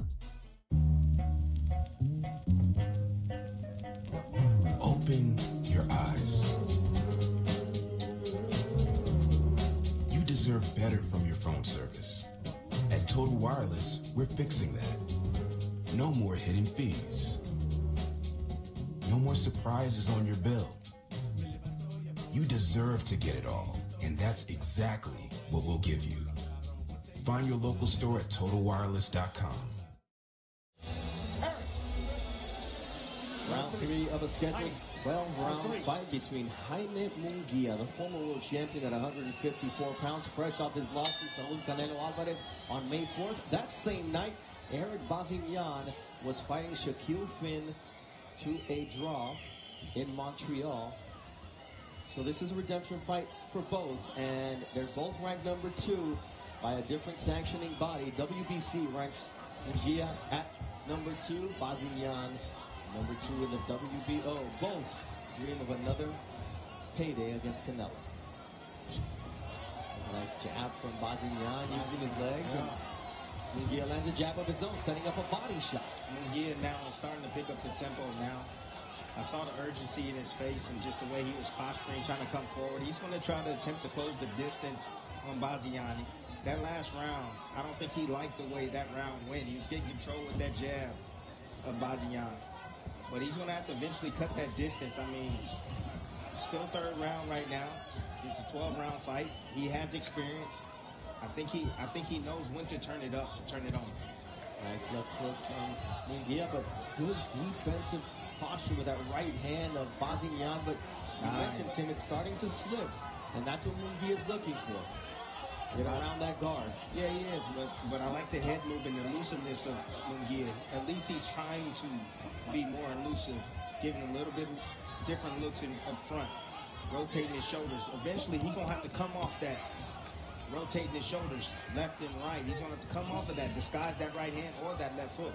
Bazinyan taking a book out of Munguia's fight plan, throwing numbers earlier this round, and then Munguia sticking with the jab and trying to go downstairs.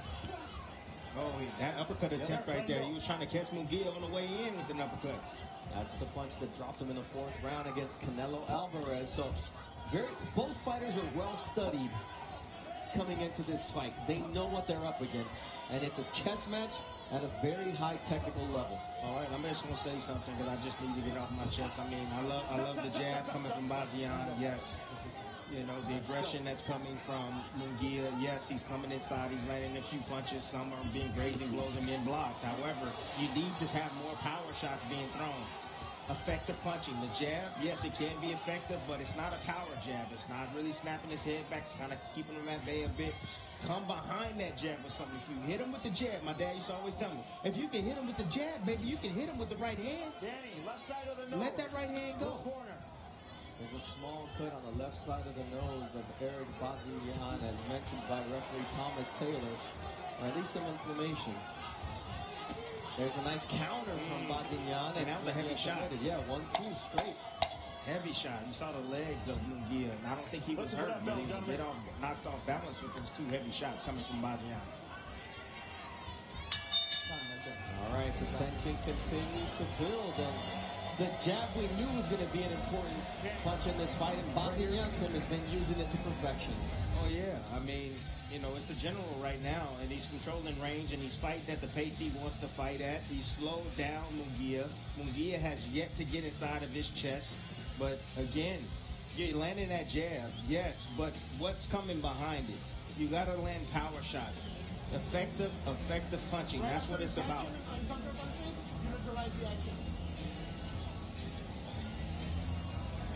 right now he has Munguia right where he needs him.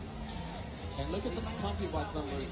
He averages 6.6 jab landed per round. That's 2.3 above the super middleweight average. Tonight, he's at 11 jabs per round. And when you have a good weapon, Tim, you have to use it. But now there's got to be something behind it, like you said, as we go to round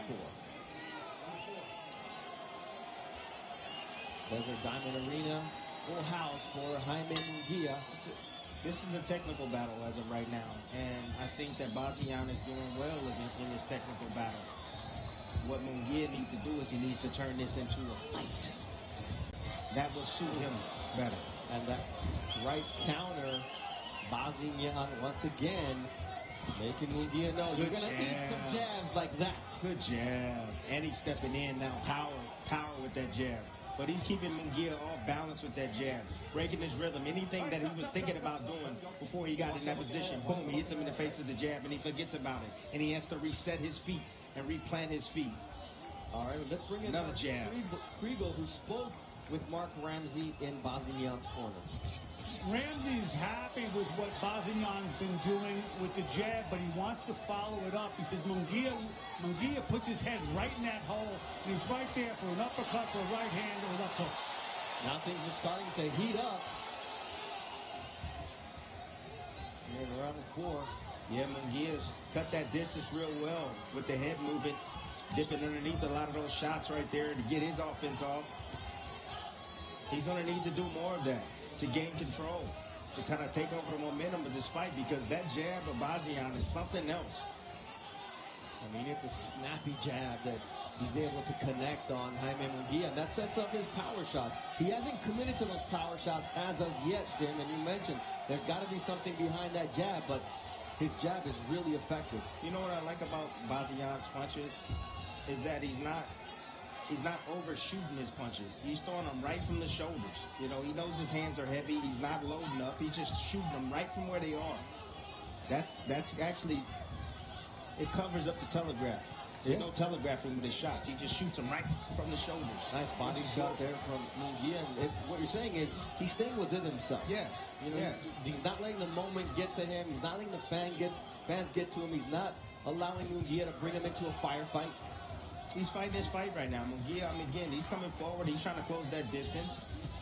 Nice hook right there on the inside from Munguia. Again, putting those numbers together. Nice straight right from Munguia, but Bazinyan getting a piece of it on the defensive end. Look, I just want to show you guys something. Watch how Munguia, he gets in there, he works, and just watch how he resets with that bounce right there. He is so vulnerable right there. He ain't ready for nothing to come back at him. If Bazinyan was smart, what he would do, he would attack Munguia when he's bouncing up and down like that. You know who taught me about that? It was Bernard Hopkins. He said Tito Trinidad does bounce, throw. What I would do is disrupt him. Bounce, disrupt him, had to reset. Yep. And that's exactly how he won that fight. And that's what's going on right now with Munguia and Bazinyan. All right, Erik Morales back in the corner of Jaime Munguia. Let's listen to the legend.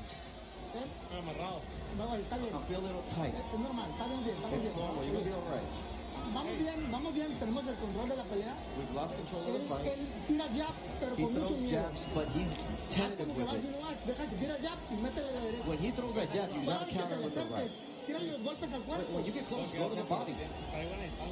He knows how to use his range. But if you move your weights, you're going to get close, you're going to get there easily. Lo estamos presionando bien. You're pressuring well. Con precaución. But you need to be attentive. Las salidas bien. Exit No arrebatadas porque es ahí donde nos pueden encontrar. Because that's where he can catch you on the way out.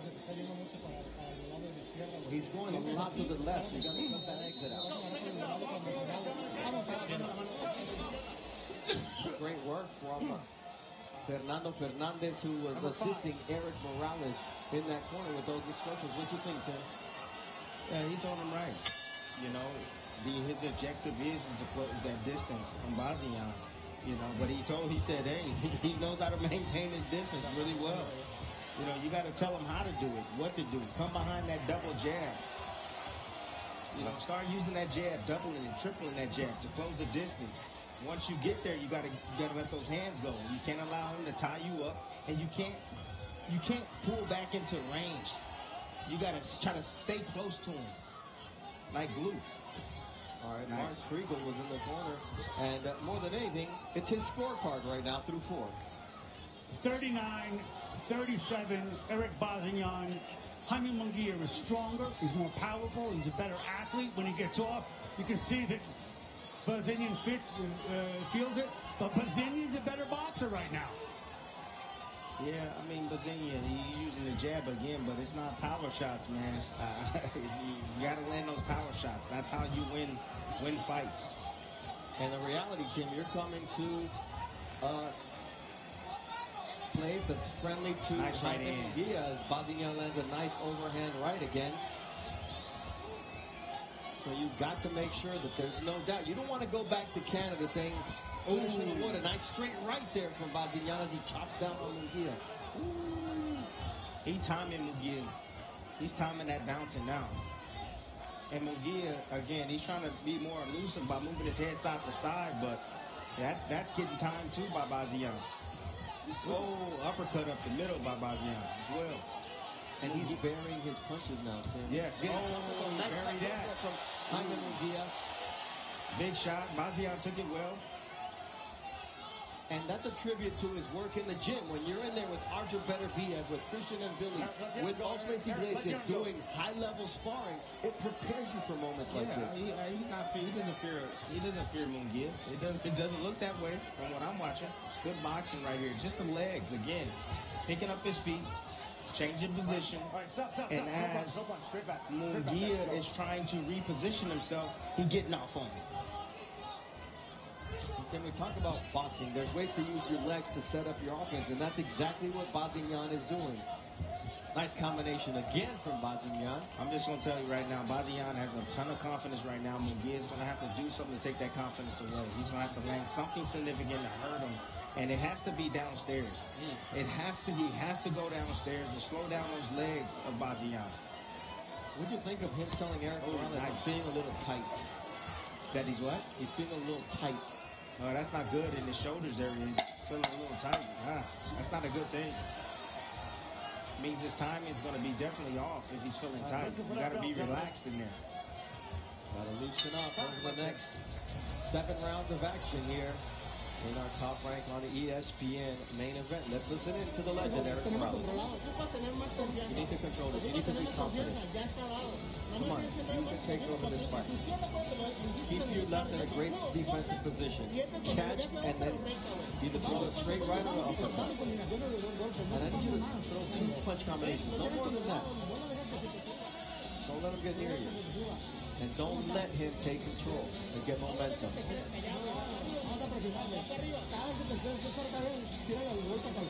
Throw body shots. All right.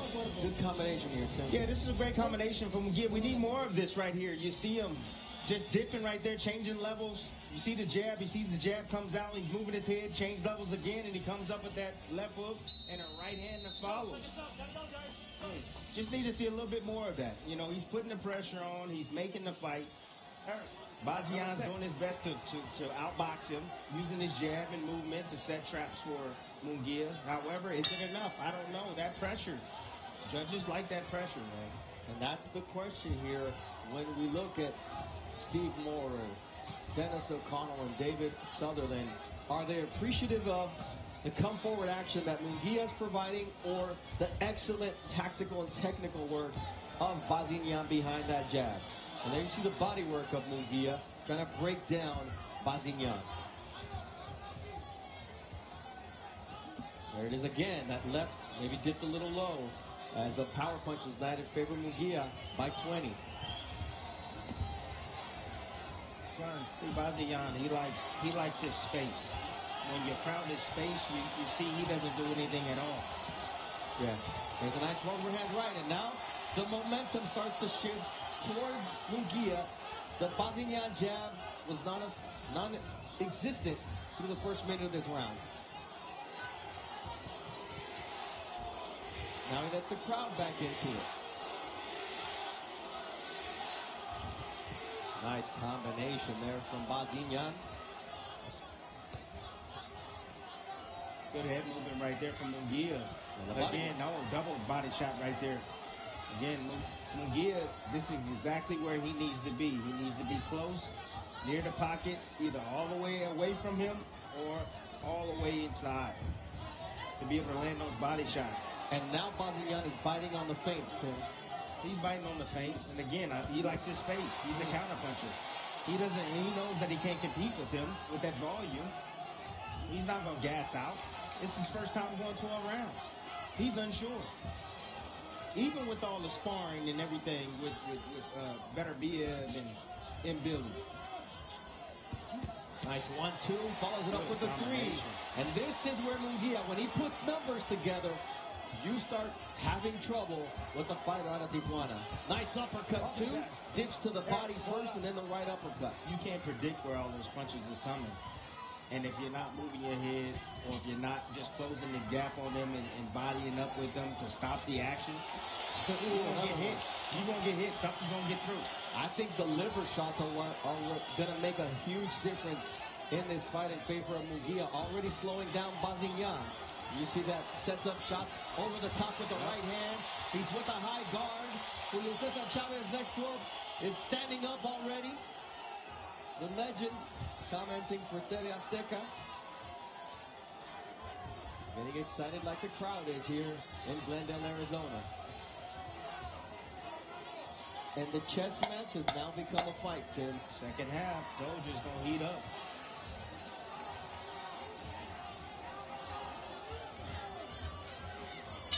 Yeah, got a little bit outside of him, beside himself. Let's listen in to Mark Ramsey in the corner of Erik Bazinyan.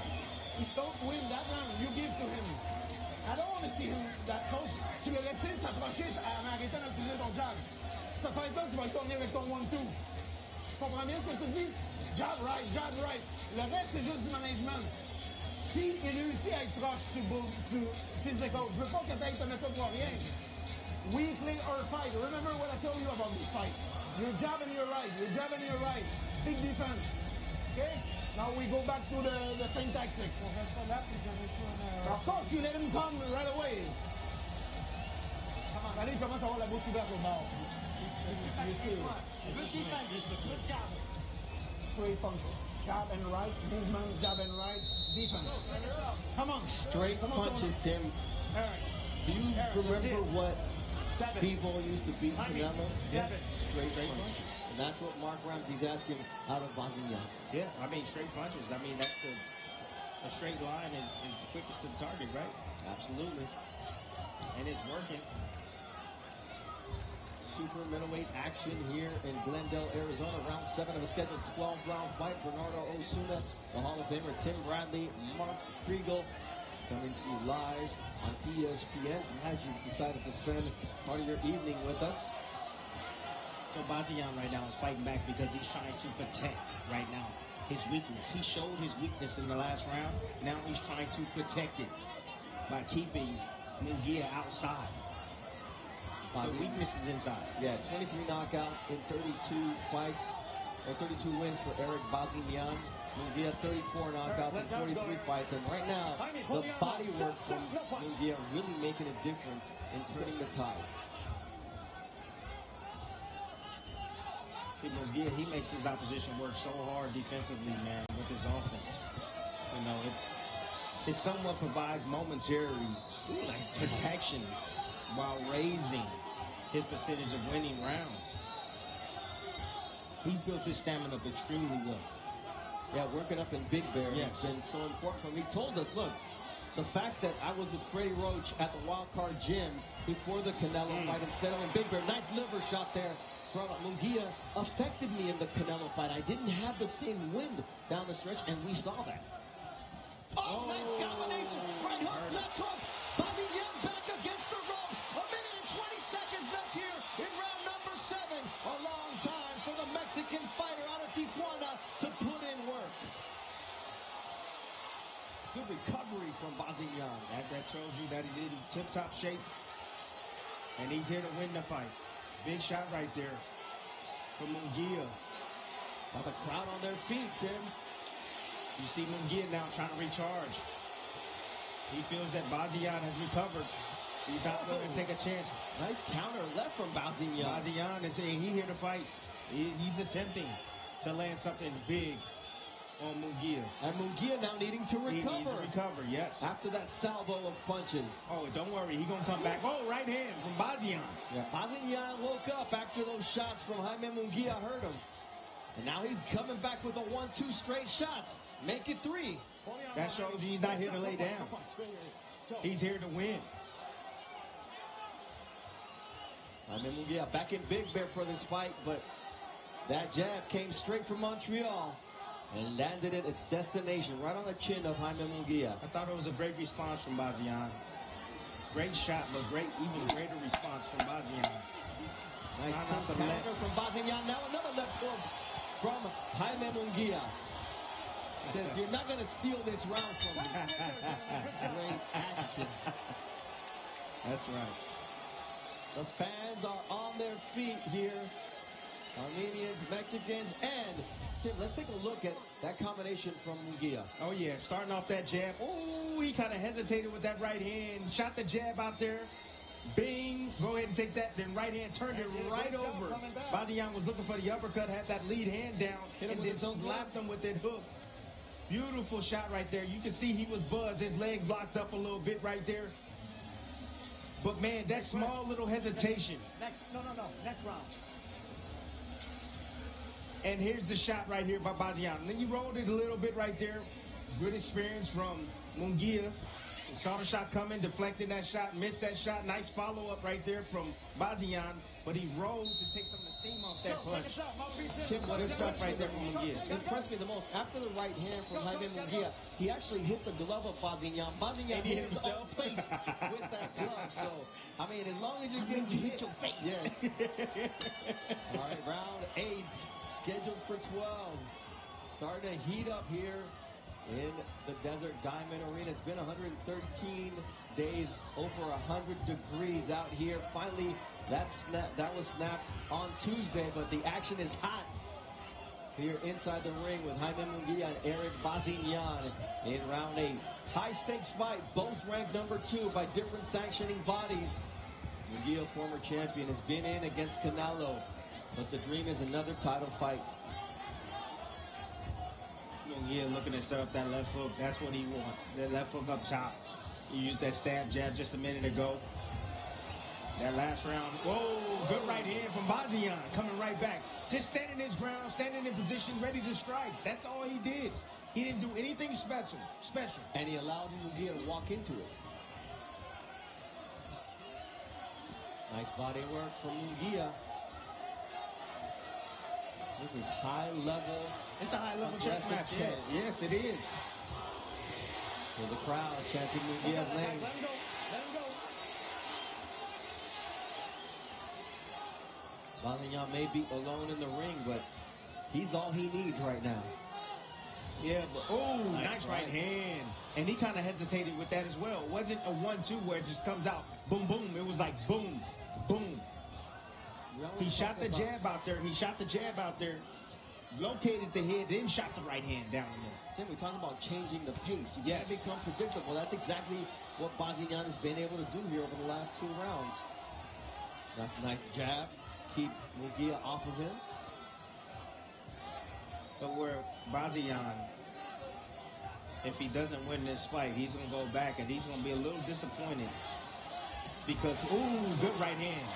And there comes the numbers from Munguia as Bazinyan uses his legs to get out of the way. He hasn't invested anything in the body. How are you going to slow this young bull down? Yeah. You have to go down to that body. Nice left-right combination. Finishes up with a 3rd left hand.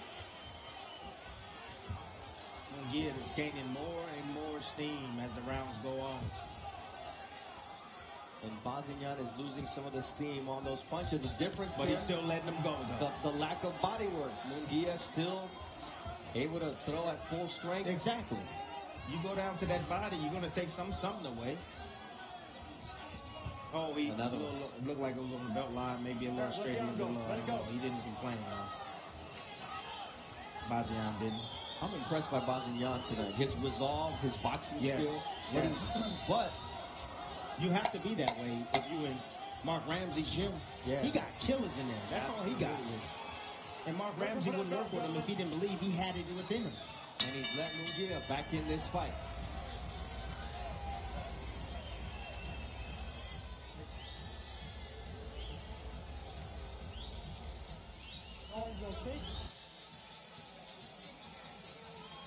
We apologize for the language here from Mark Ramsey, the trainer. On him now, right now. Let's take a look at some of the great action from round 8. Oh, this is some good back and forth action right there. Nice little jab right there. Bazinyan was able to notice that Munguia wasn't set, and he said, go ahead and take that with you on your way out. Again, he rolled with that shot again. That's a different angle, up top angle right there for you folks at home. And Munguia right there, swivel jab, just changing levels, drop levels. Bazinyan hasn't figured out that level change yet. He stands straight up. He doesn't mirror the level change. You're supposed to drop levels. When you see your opposition drop levels, you got to drop levels. Because guess what? He's going to try to come up and sneak you. He's going to act like he's going downstairs. However, no, he's coming upstairs. And that's what you saw right there from Munguia. Tim, I said that Bazinyan let Munguia back in the fight. Mark Kriegel, your scorecard for the week. 76, 4 rounds apiece. This is a hell of a fight. I don't know many guys that could withstand what Jaime Munguia threw with Erik Bazinyan in the 7th round. I thought it had changed in the body shots in the 6th round. Munguia changed it. And then what Bazinyan showed coming back was really extraordinary. This is a great fight. Nice counter right hand. That countered that lead jab that time. And Bazinyan made the mistake. Throwing that lazy jab from mid-range. Great time and anticipation by Munguia. Tim, 45 landed body shots for Munguia compared to 9 for Bazinyan. And the odds, minus 1,000, Munguia, plus 600 on the ESPN Bet live money line.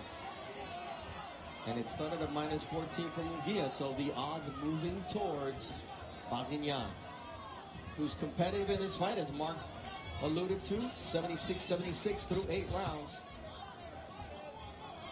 Never been 12, never been past 10, so that's going to be a crucial moment if we get to that point in the fight. And still looking fresh, has quickness in his hands as he lands on the body of Jaime Munguia.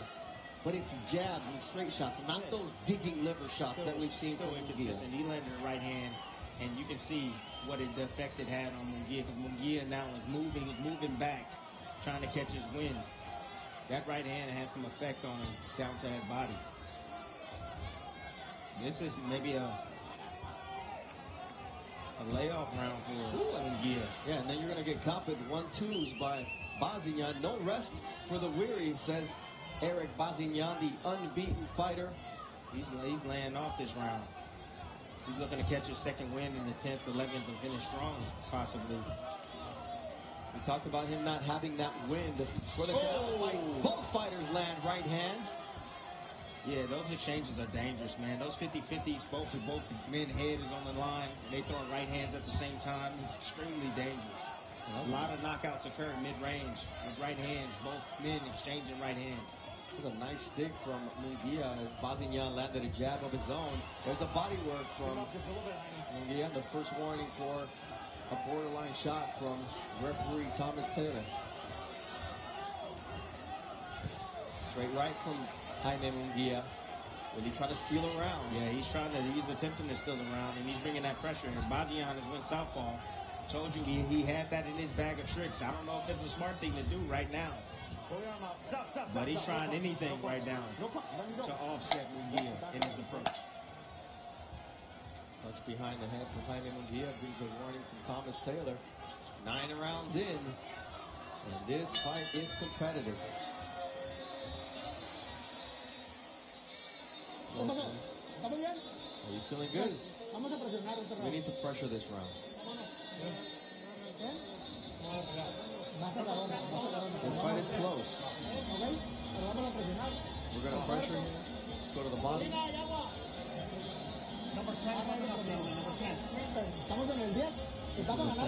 And we need to win these next 3 rounds, 10, 11, 12. Take a look at when they both landed the right simultaneously, Tim. Yeah, again, both 50-50 exchanges right here. You see Bazinyan gets off to a quick start. but they both throw a right hand at the same time. Bazinyan shoots that jab, he throws his right hand just slightly off the mark. You know, It was if actually would have his been left that landed. It would have been, yeah, it would have been. It would have been more effective if it would have landed flush. It didn't land that flush. Yeah. You know, on that chin. It's kind of like a grazing blow. Good crowd here inside the Desert Diamond Arena. Didn't get full extension, Jaime Munguia, and then Bazinyan misses with the right and catches him with the left coming around. And you mentioned earlier on, there's the jab, but there's nothing coming behind it. Now Bazinyan has something behind it. Good. There's a nice right hand now digging to the body. It's Jaime Munguia. The instructions were given by Erik Morales, the legendary fighter who gave us that trilogy against Marco Antonio Barrera, a historic one. The first Mexican to beat Manny Pacquiao as well. And when that man talks, you listen, and that's exactly what Munguia is doing here in round 10. Yep, this is exactly what Munguia has to do. The key has always been to close the distance. Close the distance. Yes, he has to do it safely because Bazinyan has to be respected. He got heavy hands. However, he gets here, he's going to have his way. Yes, sir. Nice jab, though, from Bazinyan. As soon as the range changed, Bazinyan had success. Let's see if Bazinyan's going to set up a lateral trap. Let's see if he move his feet, pick up his feet, have Munguia follow him, and then lay a trap as he's coming in. Sports Center coming up immediately after our Top Rank on ESPN show. Eric, gotta get those up a little bit. Nice combination from Munguia. Great response from Bazinyan. Yeah, I didn't know Bazinyan had that in him. Usually he just covers up. No, that was a nice catch and shoot coming right up the middle. Munguia, again, being more aggressive this round, listening to his trainer, as he should. Oh, nice.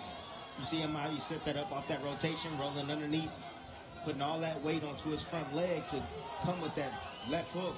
And then that's a nice left. He did the Upstairs, same, downstairs. the same exact thing. Combination from Jaime Munguia. He's got Bazinyan on a defensive posture. The legs are not fully there for the fighter out of Canada. And Jaime Munguia is smelling blood. And when this shark smells blood, he goes for the finish. Although that's a nice counter right from Bazinyan. Bazinyan right now, biting down, showing some grit right now. Got a little space, and now he's coming back with his offense. Bazinyan is really out on his feet as Jaime Munguia sees that, and he goes after him with 40 seconds left here in the 10th round. Left uppercut. Now he's done, and he's down. 3, 4, 5, 6, 7, 8, 9.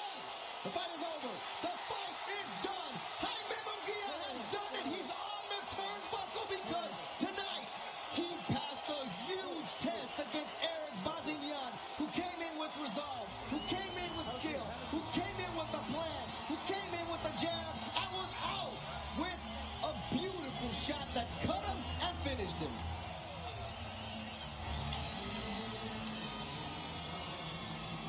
Mexico Lindo Querido is playing in the arena, and look at the celebration in the corner of Jaime Munguia. That is how you finish a fight.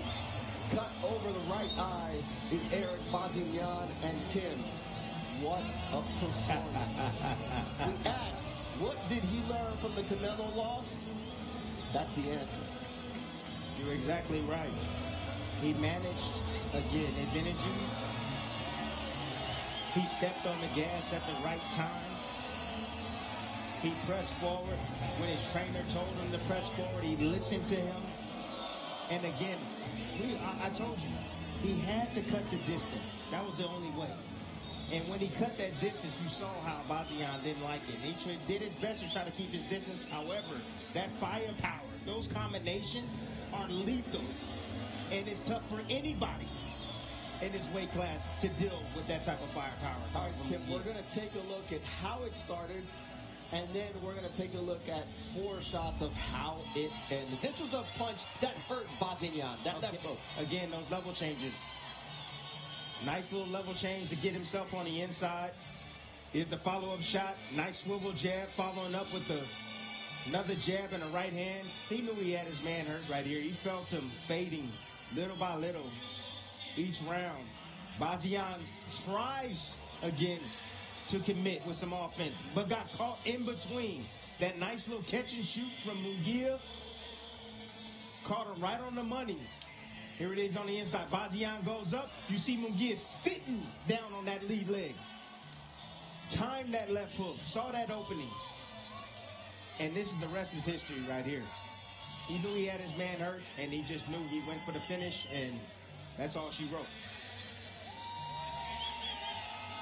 I mean, Tim, It's good stuff. to be able to cut a man with your fists, it's got to be something extra in those punches, and he just walked him down and was relentless in his finish. What round is this? 10. And he's still throwing combinations like that with power. I'm telling you. Munguia is something else. You know, he's not one of those fighters that you can deter like really easy. You can't deter him. You know, he's going to take it, and he's also going to dish it. That's what makes him who he is. All right, let's send it up to Mark Sharon for the time of the stoppage. Ladies and gentlemen, here inside Desert Diamond Arena, Glendale, Arizona, this bout comes to a conclusion at 2 minutes, 36 seconds of round number 10. For your winner by knockout. And now the WBC Silver and NABF Super Middleweight Champion, Jaime Munguia! 44 victories, 35 of those have come by stoppage. And tonight was as impressive a performance by this former world champion. We'll be right back to wrap up the night from Glendale, Arizona.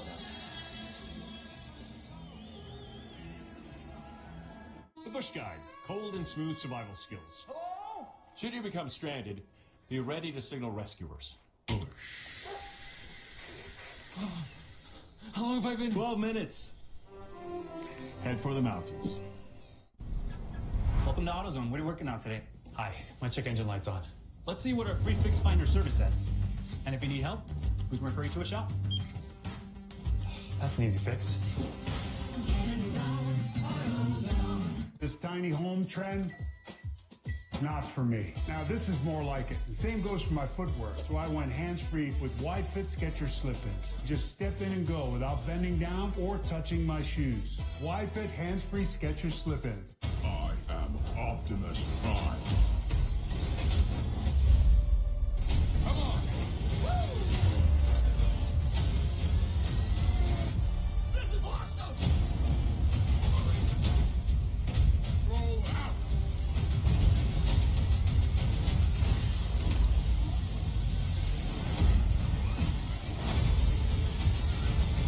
Transformers 1.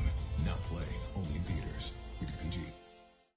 If you have generalized myasthenia gravis, picture what life could look like with Vyvgart Hytrulo, a subcutaneous injection that takes about 30 to 90 seconds. For one thing, could it mean more time for you? Vyvgart Hytrulo can improve daily abilities and reduce muscle weakness with a treatment plan that's personalized to you. Do not use Vyvgart Hytrulo if you have a serious allergy to any of its ingredients. It can cause serious allergic reactions like trouble breathing and decrease in blood pressure, leading to fainting and allergic reactions such as rashes, swelling under the skin, shortness of breath, and hives. The most common side effects are respiratory and urinary tract infections, headache, and injection site reactions. It may increase the risk of infusion-related reactions and infection. Tell your doctor if you have a history of infections or symptoms of an infection. Talk to your neurologist about Vyvgart Hytrulo for GMG and picture your life in motion. It's time to grow your business. Create a website. How? GoDaddy. Coding? Nah. But all that writing? Nope. AI.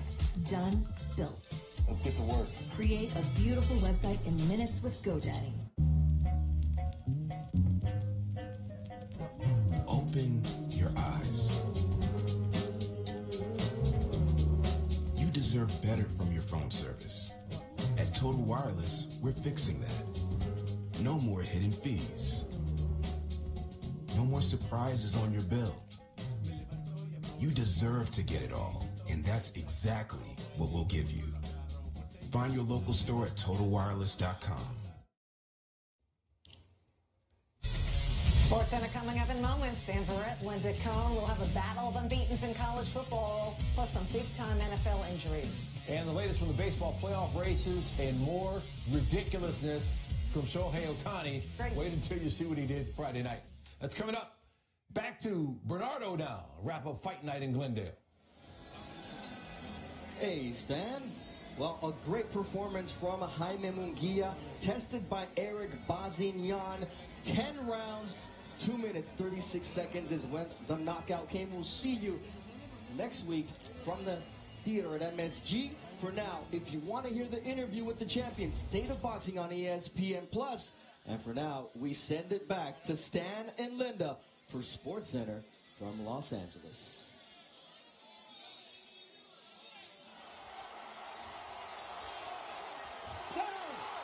Hi, and welcome to Sports Center from L.A. Along with Stan Verrett, I am Linda Cohn. Ahead, Shohei Ohtani, he deserved the night off after he made history, but he didn't get it.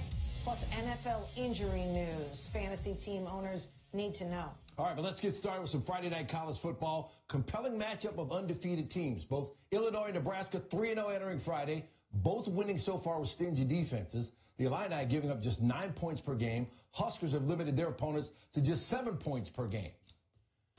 Big Ten opener for both. First matchup between these two teams were both ranked since September of 1985. Second quarter, tied at 10. Third and 10 for the Huskers from the Illini 36. Dylan Raiola to Isaiah Nayor, but Torrey Cox Jr. rips it away for the interception. Or did he? Cox thinks it's his ball. Raiola thinks it's a touchdown. Take another look. You see Cox rip the ball away from Nayor as he's going to the ground, and interception is the call. Under a minute left in the half. Game still tied at 10. Nebraska with a 3rd and 7 from the Illini at 38. Raiola going to Jamal Banks. Check out this catch for Banks. 8 catches, 94 yards for him. Gain of 27. The 400 straight sellout crowd in Lincoln. Digging it. Next play. Raiola all day to throw. Hooks up with Nayor again. And it's a touchdown. You've seen the Mahomes comparisons. Raiola off balance but on target. Nayor 4 catches, 90 yards and a pair of touchdowns. Nebraska up 17-10 at the half. Trying to snap a streak of 24 straight losses to ranked teams. Third quarter. Illini with a 1st and goal at the 3. The Mississippi transfer Luke Altmaier to Tanner Arkin for the touchdown. Illinois ties it at 17. Altmaier 21 of 27, 215, no picks. Next Nebraska drive. Raiola to Nayor. First down, gain of 44 in that play. Later in the drive, first play of the 4th quarter, 1st and goal for the 1 Raiola to Janiron Bonner for the touchdown. Raiola 24-35, 297, and 3 touchdowns. Next drive for the Illini. They go 75 yards in 9 plays, and they wrap it up with this. Altmaier to Brandon Henderson. Offensive lineman lined up at tight end, 6'5", 335, scores on his first career catch. Next Nebraska drive, 3rd and 3, Raiola to Luke Lindenmeyer, who can't get it. And Raiola knows he missed a chance there. Next play, 39-yard field goal attempt for the lead. John Hall, no good. 24 apiece, they go to overtime. Illinois got the ball first. They drove it down to the 4, and then Altmaier going to his main man, Pat Bryant. Altmaier with his 4th touchdown of the game. The Illini go up 31-24. They are 16 for 16 in the red zone this season. Nebraska's turn. It was a disaster. After a penalty and a sack, 2nd and 24 from the 39, Raiola, nowhere to go, tries to escape the pocket. His knee was down before he got it away. Ruled a sack, loss of 18. Later in the drive, 4th and 29, the Illini come with the pressure. Dylan Rosiak with the sack. And Illinois pulls off the upset 31-24 to get to 4-0. They go to Penn State next Saturday.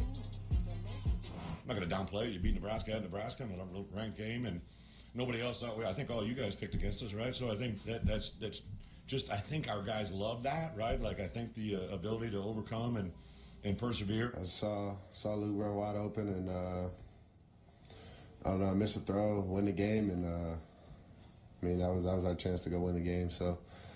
I'll take this game on my back, and I gotta get better and be better for our team and put us in position to win. Just kind of coming down the end, we just need to make one more play in the 4th quarter. I know that's we've heard that a lot, right? But that's where we are.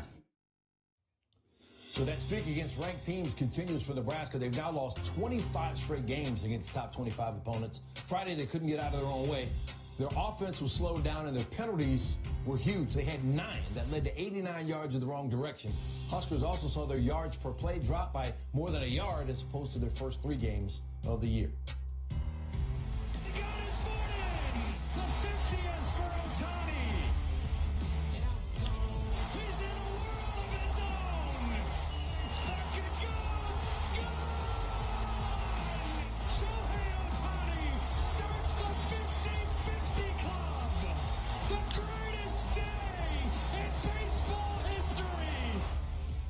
So what would Shohei Otani do for an encore? It's amazing. Dodgers Rockies, in honor of his 50-50 season, Dodgers now selling a 50-50 club combo special with chicken katsu sliders and goat cheese fries to celebrate his 51 homers and 51 stolen bases. Yes? Sign me up. He added more. I know. Right now it would be pretty good. Welcome back to Dodger Stadium. We got the rousing ovation. Later in the at-bat, Kyle Freeland gets into the chase for strike 3. He's not perfect. Freeland gets the best Otani they ever would look to redeem himself later. Bottom 5, Dodgers down 2-1. Otani up with 1 on. Otani up in the air, and it's gone off of Freeland. How about that for revenge? That's home run number 52. And Mookie Betts just stands back and watches in awe. Dodgers lead 3-2. Here's Stephen Nelson, our friend, on the Dodgers broadcast. Payoff pitch.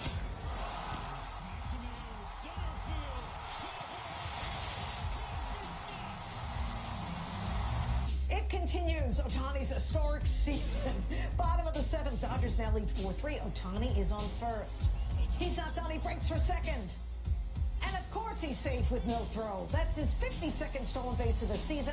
Otani's 14th game of the year with a home run and stolen base, which passes Ricky Henderson for the most in Major League Baseball history. Later in the inning, now 5-3 LA. Otani on third. Teoscar Hernandez up the middle. Hernandez beats Brendan Rodgers' throw to first. Otani comes in to score. The Dodgers win. Their magic number to clinch the NL West is now 5. Shohei Otani, he trailed Aaron Judge by 10 homers for the Major League lead back on August 27th. But since then, Otani has been on an absolute tear, while Judge has struggled with a long ball. After going yard again on Friday, Shohei Otani now trails Judge by just 1 homer with 8 games remaining in the regular season for each. The Phillies needing a win over the Mets to clinch a playoff berth, and they're in Citi Field to try to make it happen. Top of the 3rd, Phillies down 2-1. Runners on the corners. Nick Castellanos ropes it. Bryce Harper will score one of 3 hits for Castellanos. Alec Bohm makes it to 3rd safely, but on the throw back home, it gets away. So Bohm tries to score, but he got greedy and he's tagged out at the plate. Bohm doesn't like it. He's furious. I like the scissor kick. Yeah. That still didn't score. Phillies tied up at 2. Into the 4th, we're tied at 2. Johan Rojas. Good contact. Down the line it goes, and it's fair. Now the Mets ball boy makes a great play on the ball, but it was a fair ball. Line him up. Both runners coming to score for the Phillies. Look how close this was. The ball hit the line. It was the right call. Phillies take a 4-2 lead. All right, later in the inning, David Peterson, goodbye. Adam Ottavino on to try and get out of this jam. Trey Turner on the ground, single. Good placement. That was an 0-2 pitch. Rojas scores. Phillies now up 5-2. Now, after Turner steals second and Bryce Harper is intentionally walked 2 on for Bohm, and he's like, I got this. That'll teach you. 3-run homer. Bohm 4 for 5. Home run, 4 RBIs, and a 12-2 win.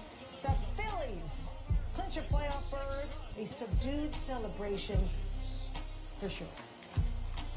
I think anytime you're able to get in the postseason, no matter what the clinch is like, it's huge. This game's hard. It's hard to go wire to wire, and I think our team's done a great job. Obviously, this whole season, and like you said, we got bigger goals and things like that. But this is a great moment. This is the standard, and the goal is now it's firmly entrenched that it's to win a World Series, and that's it.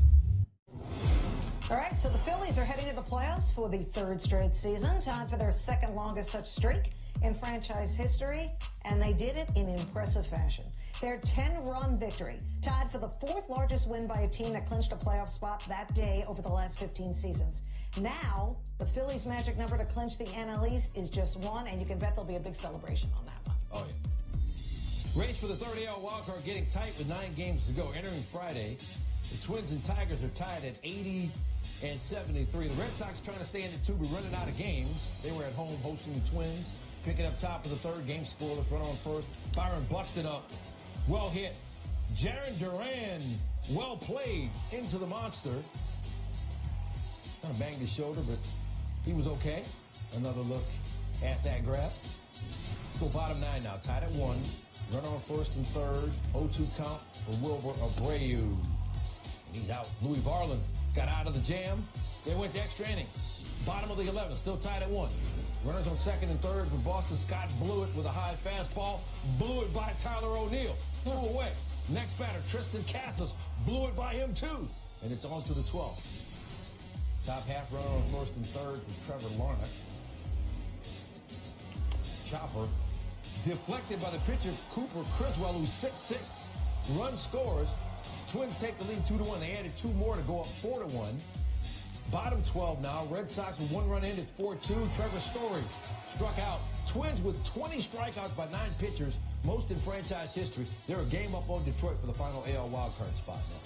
Did you say Detroit? I did. Tigers had to face the Orioles in Baltimore. Cal Ripken in attendance for the game.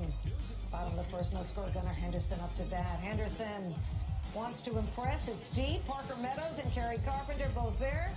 And what do you know? It drops right between them.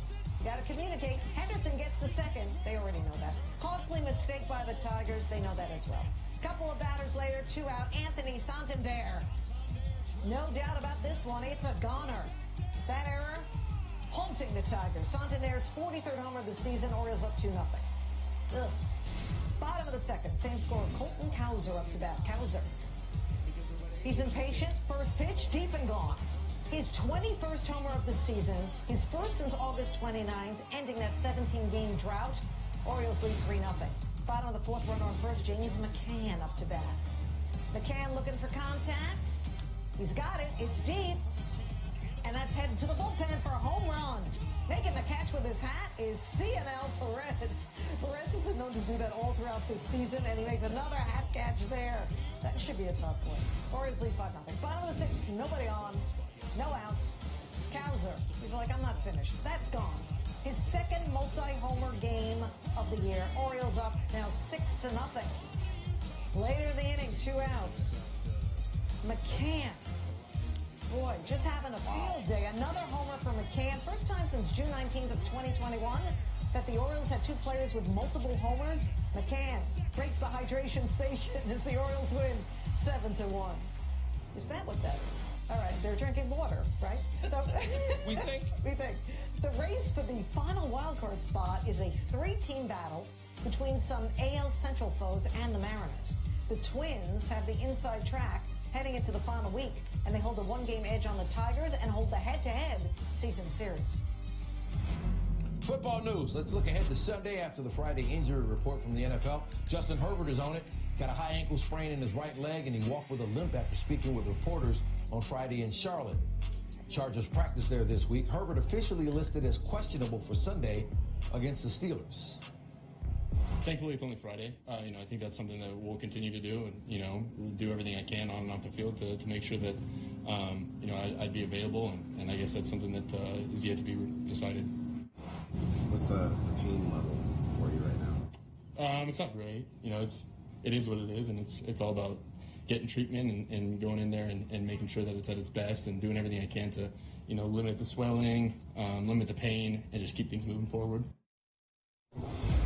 Herbert's been durable, one of the most durable quarterbacks in the NFL, starting 64 of LA's 69 games since he was drafted in 2020. But when he's not in there, problems.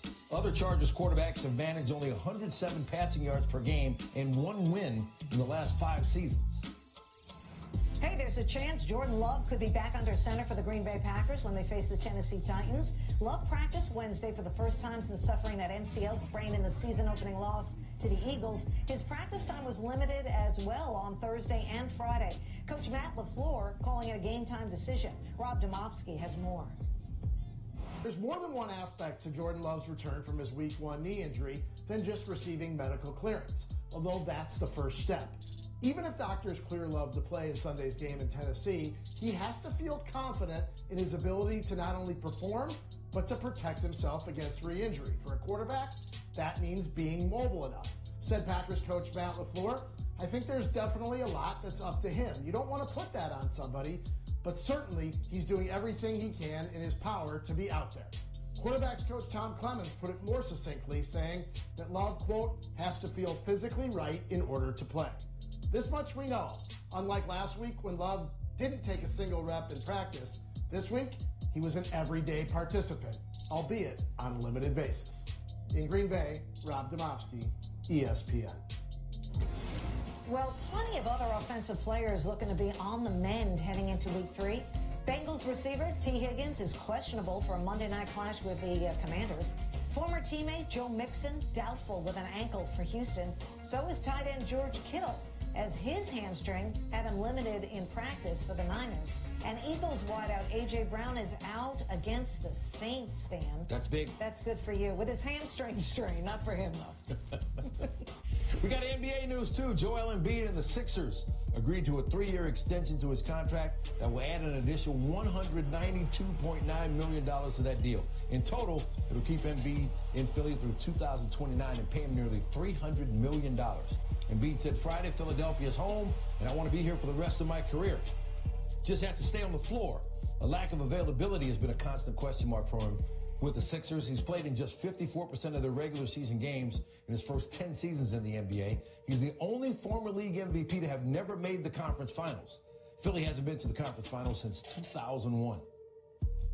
All right, we're just getting started on SportsCenter from Los Angeles. It's a week of conference debuts in college football. Stanford looking to make a statement in their ACC opener against unbeaten Syracuse and went down to the final seconds. We'll show you what happened.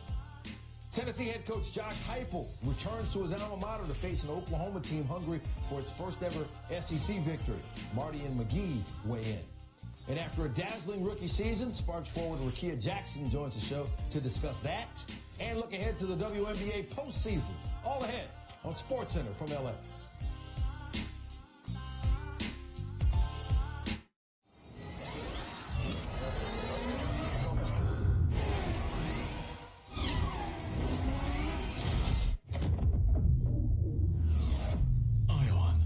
Electrified. Hanguk Tire. Trains. Trains that use the power of Dell AI and Intel. Clearing the way so you arrive exactly where you belong. And we are all clear. Whoa, you see that? What? Craftsman style, 3-bed, 2-bath. Huh? Me and the wife are house hunting. Just got pre-approved for a mortgage with Navy Federal Credit Union. No down payment. Roger that. Yeah, roof's in good shape, and it's on a cul-de-sac.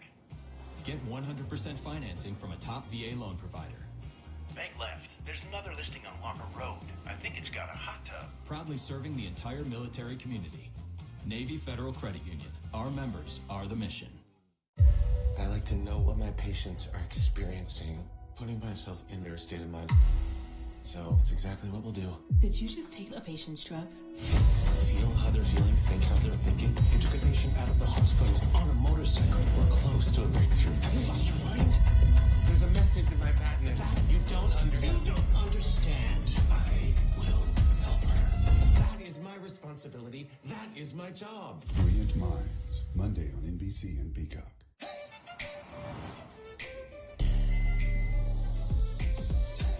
Uncle Hamilton.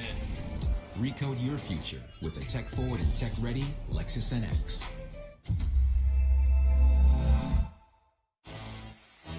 Yo, for $5, these are prime time deal. This, or this? All for $5. Legendary. These deals, prime time, only at KFC. Way back, baby. Old Trapper Beefs. Camping catastrophes. So the kids want to go camping again. Well.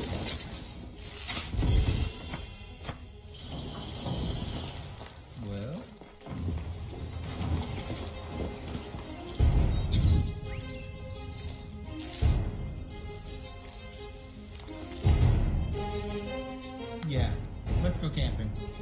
Old Trapper, what's your beef? The impetus for Element was just a recognition that my health was impacted by inadequate electrolytes. There was nothing on the market that met the needs. It tended to be super high in sugar, woefully inadequate in sodium. When I finally did get my electrolytes on point, it was like a light switch was flipped. We've seen this play out across thousands of health journeys. I hope Element can be just as meaningful for you.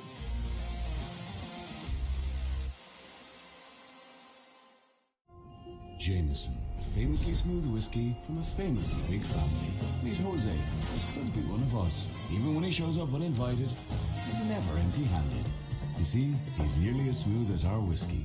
Must be a Jameson. Want to do anything this weekend? Like what?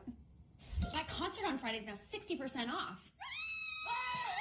Look how excited they are about saving money. Wait, did she say 60% off? What time is it? It's game time. Get in on trending parlays and ESPN bets. All new Parlay Lounge.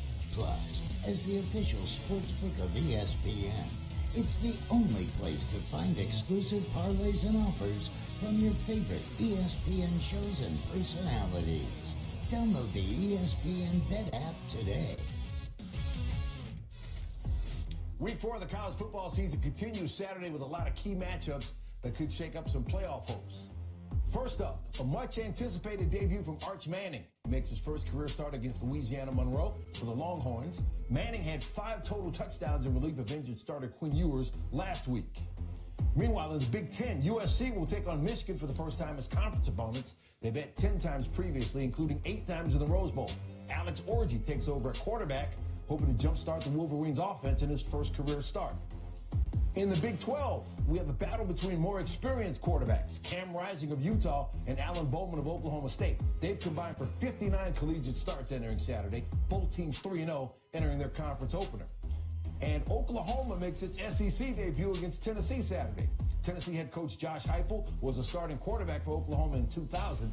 That was the last time the Sooners won the national championship. Let's dive into that game and more with Marty and McGee. And welcome to Baton Rouge. Look at there, son. Our names are in lights at Death Valley. Praise the Lord. God bless college football. Hey, speaking of college football, big old gigantic football game being played up in the Sooner State. Look at Josh Heupel back in the day. Y'all, he was so good. Finished second in the Heisman Trophy race to Chris Winkie. Set all sorts of records. Was a coach there forever. And that is why, even though Josh Heupel will tell you that's not the case, and even though Bob Stoops will say it's not the case, he didn't just play there. He coached there for a long time, didn't have his contract renewed, was controversial at the time. And man, listen, Josh Heupel will tell you it's not personal. Bob Stoops has said it's not personal. It's personal. Everyone that says it's not personal, it's personal. It's absolutely personal. And if you talk to Josh about it, he's very diplomatic, and he understands how the business works. But it did not make him happy when he was left out of that position. And now he has the opportunity to go back with the most potent offense in the country, arguably. And hopefully for him, he wants to put it on the Sooners. Yeah, his goal is to try to use his quarterback to remind everyone of what number 14 looked like back in the standard definition video. There's another huge game this weekend, Clemson and NC State. And Clemson's defense is very good. There you see Cade Klubnik. He's coming along at the quarterback position, but this game 1 year ago, NC State won 24-17, and there was a very special moment during that game. Peyton Gibbs is a young lady in Florida whom I met who's 13 years old, was diagnosed on the autism spectrum, and was an honorary coach in that game 1 year ago. She's always been on the football field. I mean, since she was a baby. She's been in a stroller, on the track, and in my arms after games. She was like, Dad, I want to be a coach. How can I, as a parent, help my kid achieve her dream? Good tackle, Nick. To see somebody on the spectrum pursuing what she wants to do and having access, all of a sudden she was banned from the sideline. And I'm like, well, nobody says she can't be on mine. Dave Doran is a fierce advocate for individuals with intellectual disabilities, including his own son, Jacob, who was diagnosed on the autism spectrum at 4 years old. Jacob's now 25. He's in graduate school at Appalachian State University and absolutely thriving. And Coach Doran, in my interview with him, was very open about the obstacles they faced as a family, and so many families of folks like them have had to face and have had to overcome. And you'll see more about how the Gibbs family has overcome in my piece there on College Game Day Saturday. Hey, you know what? I love the regional games that mean so much to that area. The Textile Bowl. That's what we call that NC State Clemson game. Call that my whole life. Hey, we're in Baton Rouge. Marty McGee, SEC Nation, Saturday morning. Join us, please. More college football. Stanford facing Syracuse for the first time ever. They traveled 2,427 miles for the first conference game as an ACC team. All right, Stanford, Red Zone, Ashton Daniels to Erik Bazinyan. That was an incredible one-handed catch for the touchdown. He had 7 catches for 87 receiving yards as Stanford goes up 7-0. That might be a tough play. Third quarter, Syracuse driving down 3. Kyle McCord. He's getting everyone in position. He'll throw over the middle, but it's picked off by Mitch Lieber. And he's got blockers, and he's taking it all the way for the pick 6 for Stanford, their first defensive TD since 2021. And now they have a 10-point lead, up 20-10. Next Syracuse drive, McCord looking for redemption. He'll get it. Scrambling to make room, has room, and he's going to go airborne for the 19-yard touchdown. Get a load of this. McCord's former Ohio State teammate Marvin Harrison Jr. tweets, "That was the most athletic thing I've ever seen you do." McCord, his first career rushing TD. Orange down 3. Fourth quarter, Syracuse down 23-17. 3rd and 18 from midfield. McCord back to work, finding Darrell Gill Jr. That's a 24-yard gain. 339 passing yards for McCord. The drive continues. Later in the drive, Syracuse is in the red zone. McCord, this time to Jackson Meeks. 13-yard touchdown, 2 passing TDs for McCord. Syracuse now leads 24-23. Next Stanford drive, 4th and 9 from the Syracuse 45. Daniels. Looking, throwing back shoulder to Bazinyan, and that puts Stanford in field goal range. Emmett Kenny kicking for the win from 39 yards out. And it's good. Stanford pulling off the upset in their first ever ACC conference game, 26-24. Still ahead on SportsCenter, a clean slate and a new offensive coordinator appear to be just what the doctor ordered for Derek Carr and the Saints. We'll break it down next. Who dat?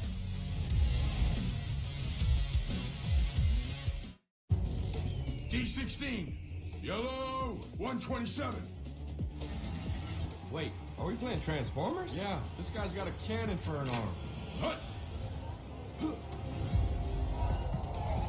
Oh, come on! No, wait, you can't do that. There can't be 2 Megatrons. Exactly.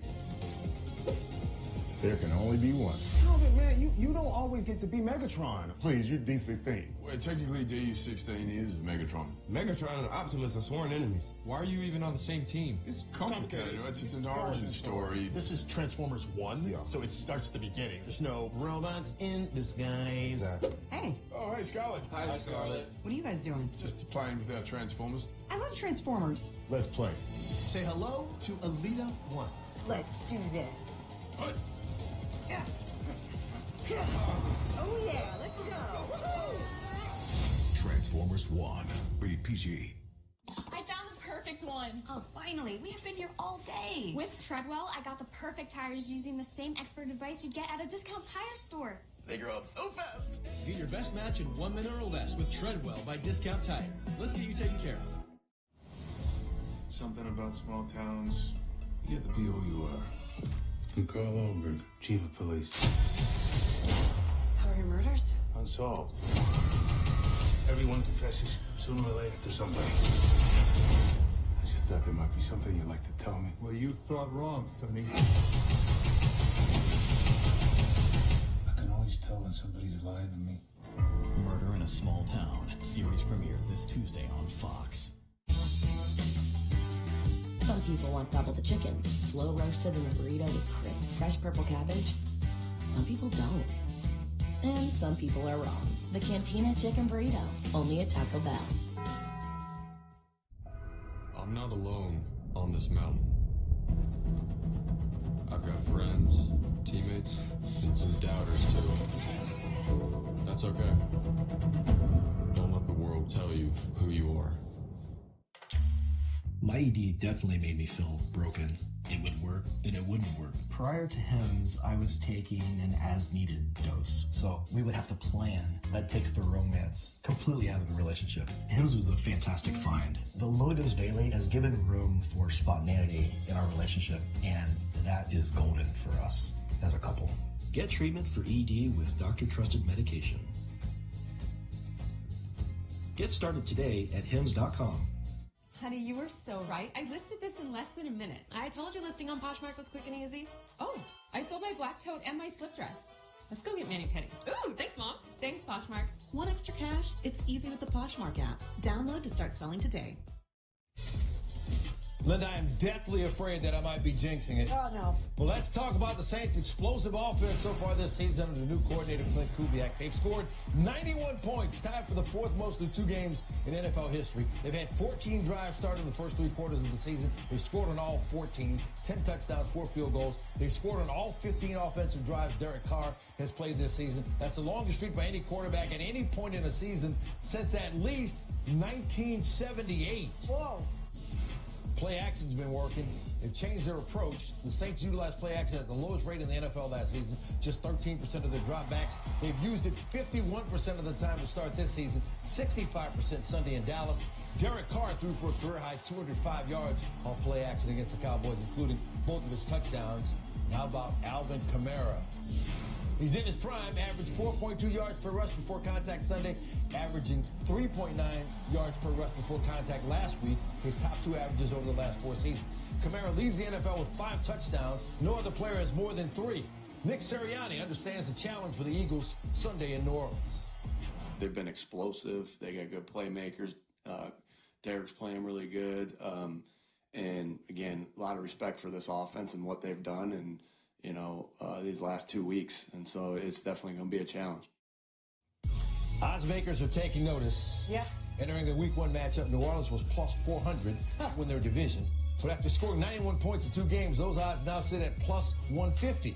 Similarly, Derek Carr has seen his MVP odds skyrocket from 150 to 1 all the way down to 35 to 1. Diamondbacks started Friday tied with the Mets for the second wild card spot in the NL. They took on the Brewers in Milwaukee Friday. Top of the first, scoreless. Ketel Marte, well hit. Sal Frelick, unable to make the catch. Marte with a solo home run, his 33rd this season, new career high. Also had a double and a single. Diamondbacks up 1-0. They were up 4-0. Bottom of the 5th, it's 4-1 now. Zach Gallen already giving up a home run earlier in the inning to Joey Ortiz. William Contreras with a 2-run shot, and it's a 4-3 game now. Next pitch, Garrett Mitchell at the plate. And that one's gone. 3rd home run of the inning off Gallen. Went 5 innings, 7 hits, 4 runs, 5 strikeouts. It's 4 apiece. Top of the 6th, Lourdes Gurriel. First game back from the injured list, leading off the inning. Hadn't played since September 1st due to a calf injury. Welcome back. Diamondbacks added 2 more in the 6th, and they're going to win it 7-4. Well, the Padres were looking to beat up on the White Sox. Well, we'll get to that in a bit. Alex Morgan in the house. Bottom of the 6th, 2 out. No scorer. Jackson Merrill has runners on 2nd and 3rd. Merrill, that falls into shallow center. That'll allow Jurickson Profar and Manny Machado to score. But look how close it was to being caught by Dominic Fletcher. Padres go up 2-0. See how close it was? All right, top of the 9th, same score. 2 outs, full count. You think San Diego's got this in the bag. But Lenin Sosa has other ideas.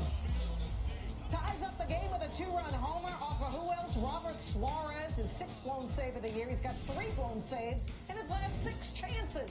All right, we go to the bottom of the 10th. Fernando Tatis Jr. to the rescue with a runner on 2nd.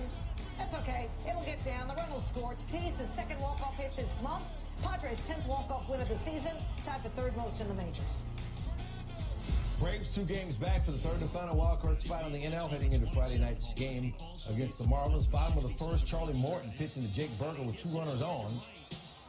Over the wall, ground rule double. Connor Norby comes in to score. Marlins up 1-0. Morton would allow 4 runs and 7 hits in 6 innings. Atlanta trying to stay alive for a 7th straight NL East title, but it would not happen. Top of the 6th, Braves down 4-2. Ramon Laureano up and out of Valente Beloso. Laureano with his 10th home run of the season. Braves down 4-3. Beloso 5 in the 3rd, 7 hits, 3 runs. Top of the 9th, 2 outs. Last chance for the Braves. Ozzie Albies at the plate. First game since July 21st. And that's not going to hurt. Braves lose 4-3. They remain 2 games back of the Mets for the 3rd wild card spot with 8 games left to play. Padres and Diamondbacks hold on to their leads over the Mets and Braves in that wild card race. Mets currently hold that final spot. Again, a 2-game lead over the Braves. Key series between those 2 teams starts on Tuesday in Atlanta, and it could decide it all. Yeah, it will. Still to come, Shohei Ohtani's season has been historic, but where does his achievement rank among baseball's all-time greats? Tim Kirkson breaking it down, coming up next.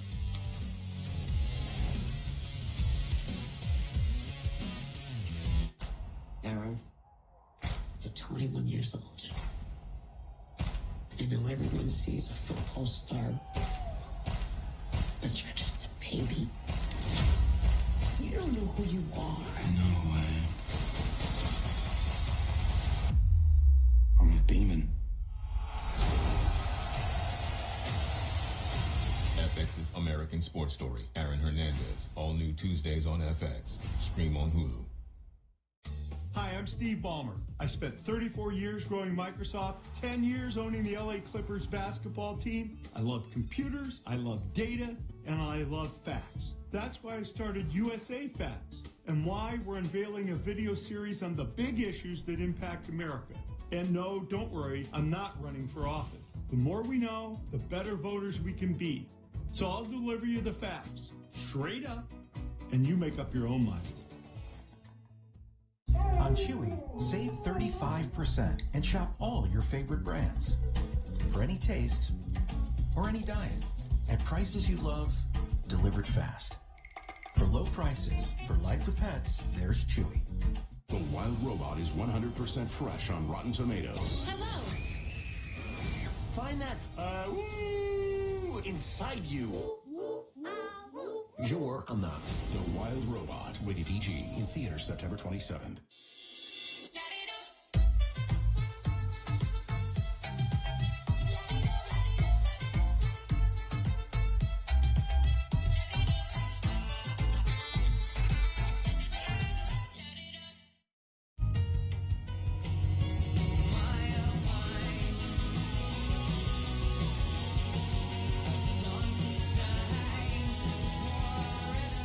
Versace Eros Energy, the new fragrance for men. At Domino's, we know some companies are guilty of shrinkflation. They're giving you less for the same price. So, we're taking our biggest deal and we're making it even bigger. We call it moreflation. For a limited time, when you mix and match any 2 or more medium 2-topping pizzas for $6.99 each online, we'll upgrade 1 medium pizza to a large for free. You sure about that? Yup. You sure about that? Positive. Get moreflation, not shrinkflation, only at Domino's. Thanks. Wait, we're giving you more. Welcome to AutoZone. What are you working on today?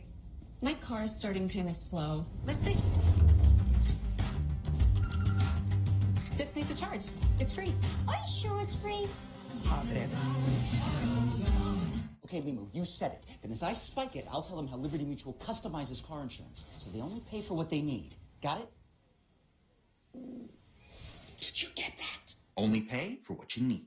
Liberty, liberty, liberty, liberty. It ain't my dad's razor, Dad. Hey, watch it. It's from Gillette Labs. This green bar releases trapped hairs from my face. Game changer. While the Flex disc contours to it, so the 5 blades can get virtually every hair in one stroke for the ultimate Gillette shaving experience. The best a man can get is Gillette Labs.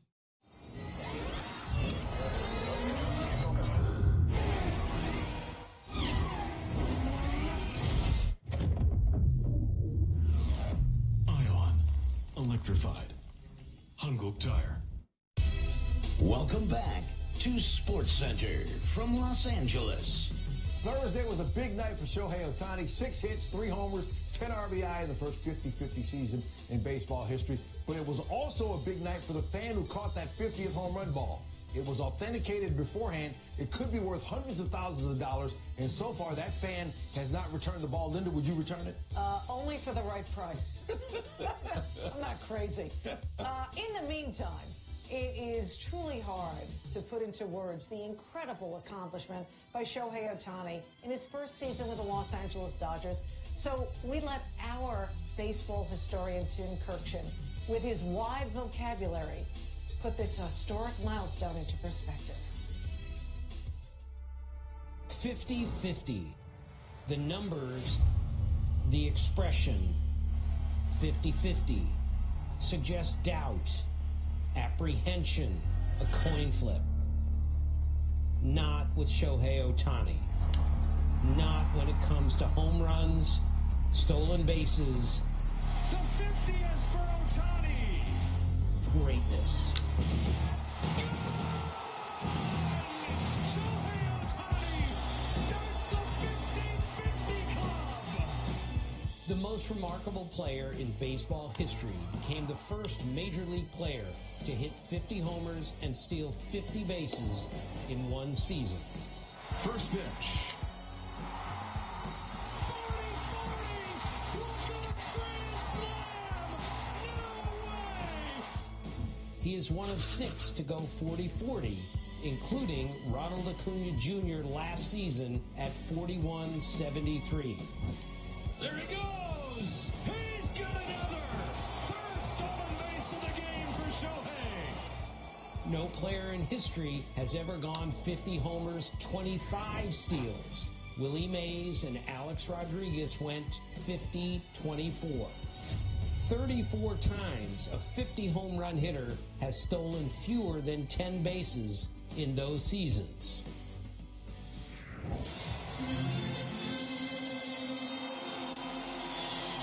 For context only, not a slight, Hank Aaron, Ted Williams, and Joe DiMaggio never hit 50 home runs in a season.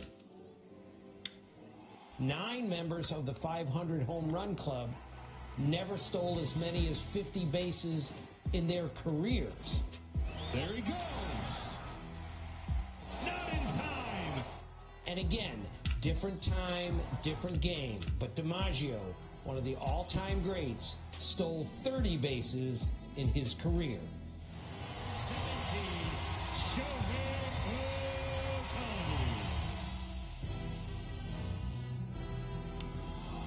In August, Ohtani joined Carlos Beltran as the only player ever to hit 10 homers and steal 15 bases in a calendar month.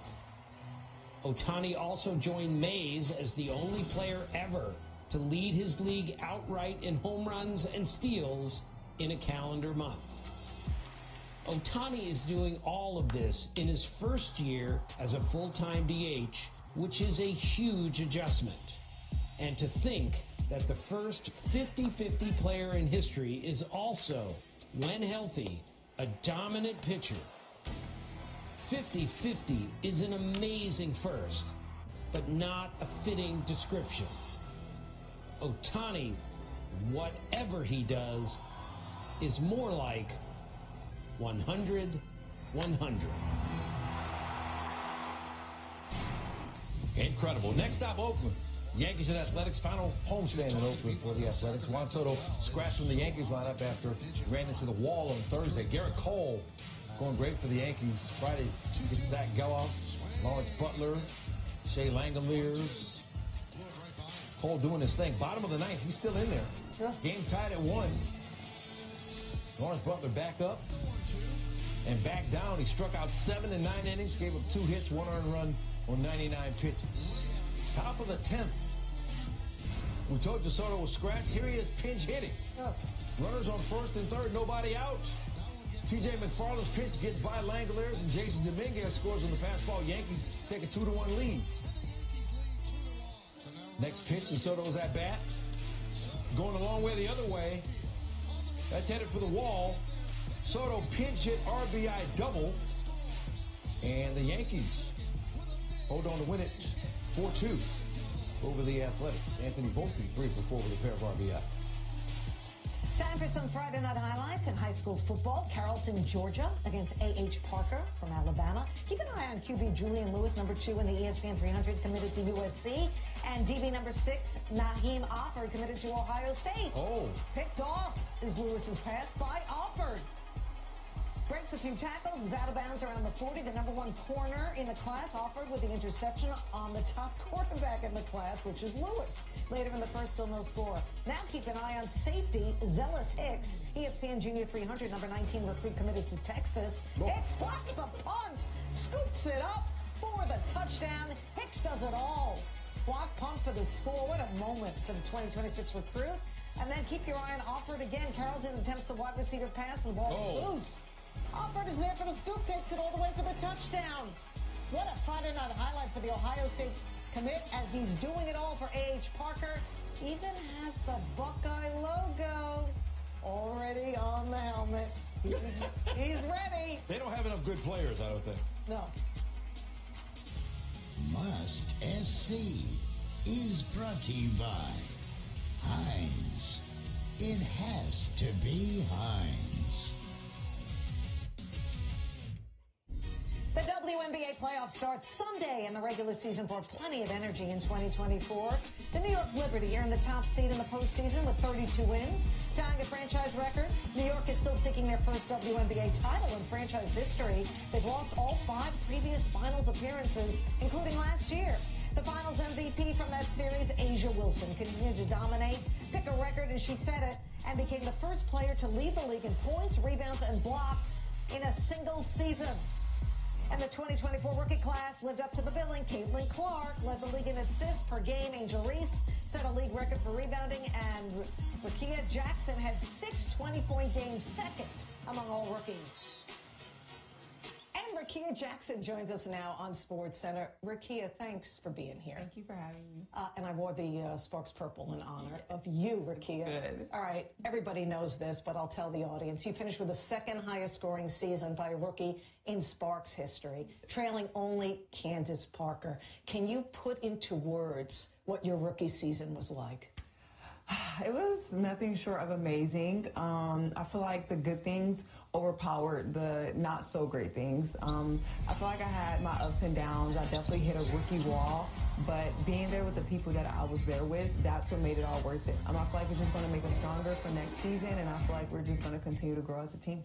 Rakia, you were a part of such a much celebrated and deserving rookie class for the WNBA. What are some of your thoughts about the impact all of you made across the league? Yeah, I would just say like it's about time we're getting the eyes that we deserve. But what this rookie class has done has been nothing short of amazing. I think it's a generational rookie class, honestly. You know, we just came in and had fun, be ourselves, and just continue to just shine. And I'm just so grateful to be a part of it. You mentioned earlier, yeah, it's been and was a tough season for the Sparks as a team. But, you know, a lot of people may not know this. You guys split your season series with the 2-time reigning champion, Las Vegas Aces. What did you learn by playing such a quality team like that? I always say that game, our first game when we played them, I was kind of a little starstruck because I've always watched the Las Vegas Aces growing up. Before I got into the league, I would just watch them and say, wow, like, who is beating them? But I feel like the later times where we won, it meant more because it didn't feel like a fluke after that. Like when we beat them the second time, I'm like, oh, this wasn't a fluke. Like, we're good. So I feel like that was amazing, though, you know, being able to play against people that I look up to. How about a WNBA Finals pick this season? I feel like a sleeper that could really probably surprise some people when they're on their game, Indiana Fever. Yeah, because they play so fast. They get the ball up. Like, as soon as you score, you better run back or they're scoring on you. So I feel like if they catch you slipping, they're going to get you. So I feel like that's a sleeper team.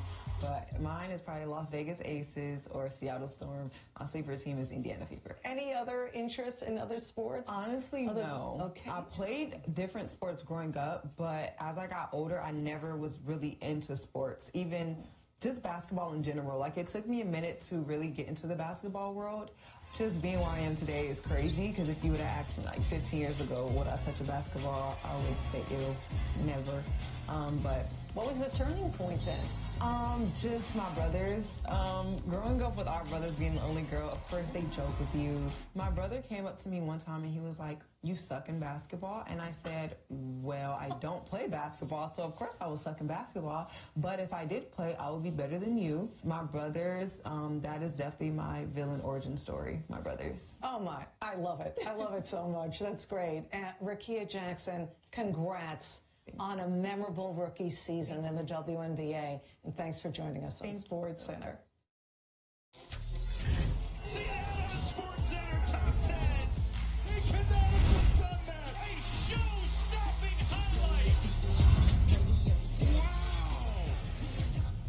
Stop the madness.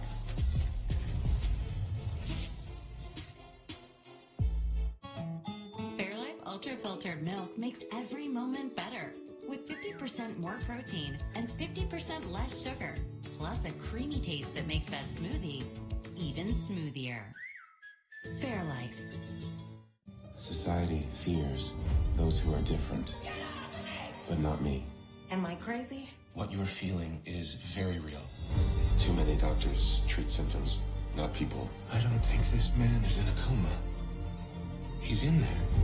The key is to connect. If you can hear me, look up. Okay. Brilliant Minds, Monday on NBC and Peacock. Whoa, it's the Capital One Bank guy. That's me. Could we get a selfie? Of course. Say no fees or minimums on your Capital One checking account. Ooh, that's a keeper. So, what do you do outside of the Capital One Cafe? What do you mean? Like when you go home or...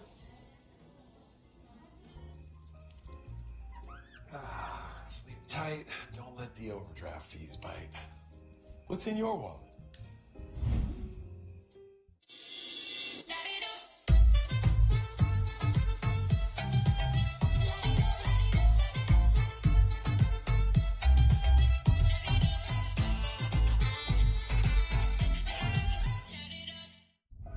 I'm not alone on this mountain. I've got friends, teammates, and some doubters too. That's okay. Don't let the world tell you who you are. How you get healthcare matters. That's why millions of guys trust Hims. For mental health, ED, and hair loss, Hims can help. Through a free online intake at hims.com, you can hear back from a licensed provider in hours instead of waiting weeks. Plus, through the app, you can control your shipping, access curated content, and message your care team at any time. Premium care, ultimate value.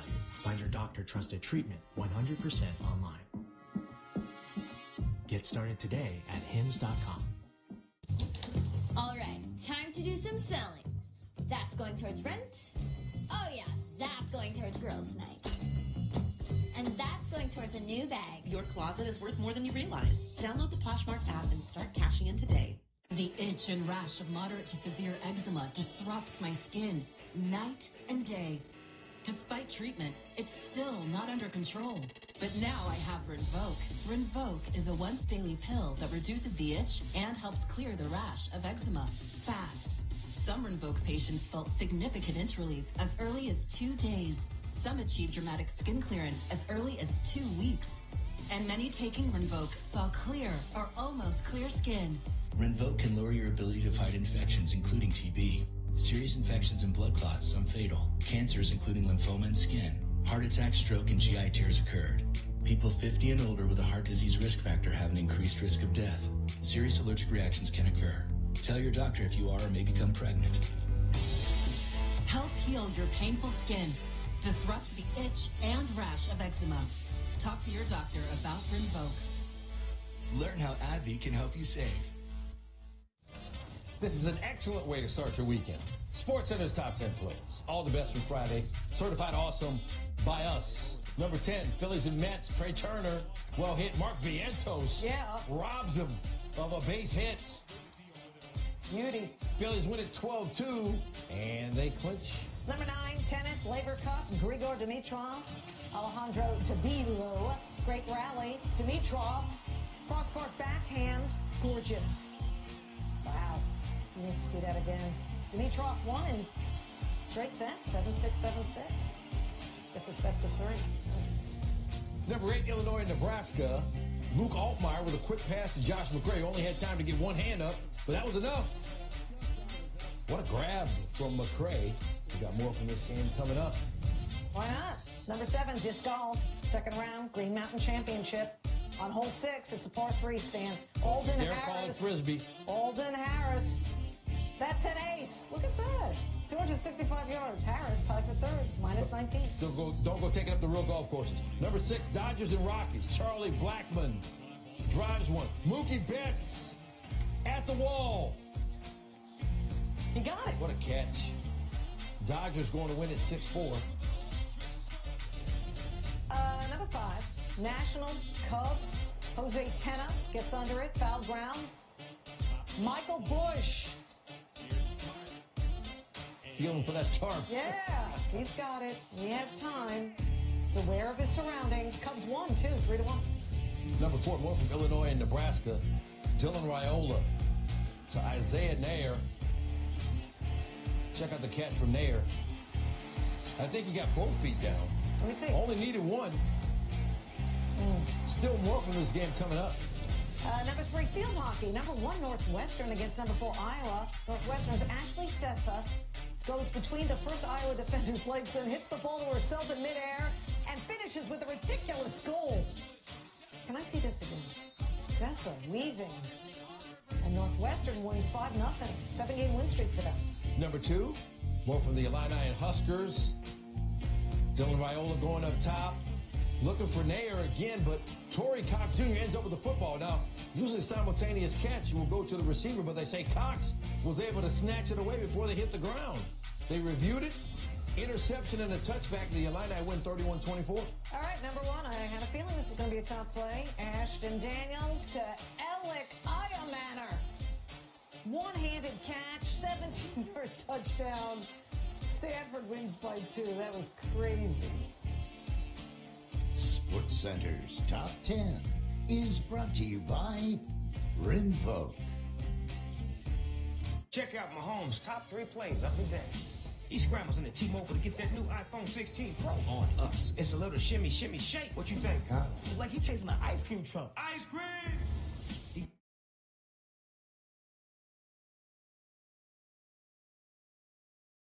An iPhone 16 Pro, the first iPhone built for Apple intelligence. Cuz holding it up like a baby lion. Homie takes those T-Mobile savings and calls it a day. Respect. Now at T-Mobile.com, get the new iPhone 16 Pro on us. And families can save 20% every month versus the other big guys. This is the mark of a fighter. A rich, full-flavored lager with a crisp, refreshing taste. A reward for those with a fighting spirit. You've earned this, so hold it up high. Modelo, the mark of a fighter. Thursday Night Football on Prime. It's on. Ready to have some fun? Yeah, let's do it. This week, the Dallas Cowboys take on the New York Giants as Thursday Night Football is on. Stream Thursday Night Football only on Prime.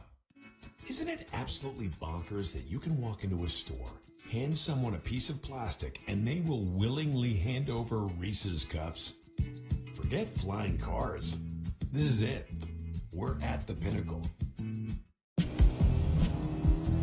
Choose joy. Choose the road. Choose your people. Choose your shot. Take it. Choose to get in there. Even better, get out there. That's it. Way out there. Choose your calling. Choose to really care. Choose to go for it. Just choose. We craft cars for those who choose to do more than simply move. I'll wake up.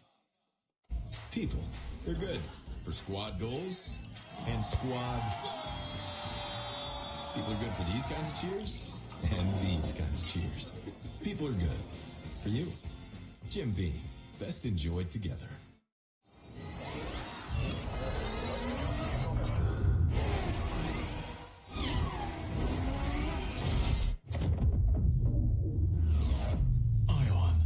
Electrified.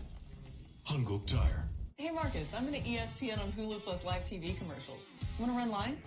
ESPN has over 1,000 college football games. Plus Monday Night Football and 2 postseason games. On ESPN, on Hulu. Plus live TV.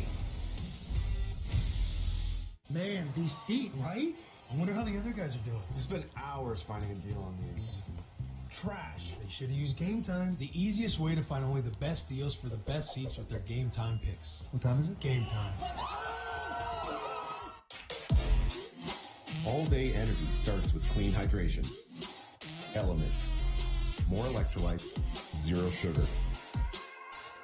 You feel the difference when you get it right. Stay salty. This is not a drill. Subway dropped the price on all their subs. 20% off any sub, any size. Subway did what? Any sub? Yep. For a limited time, you get 20% off when you order now. Hurry and get this deal before it's gone. At Burger King,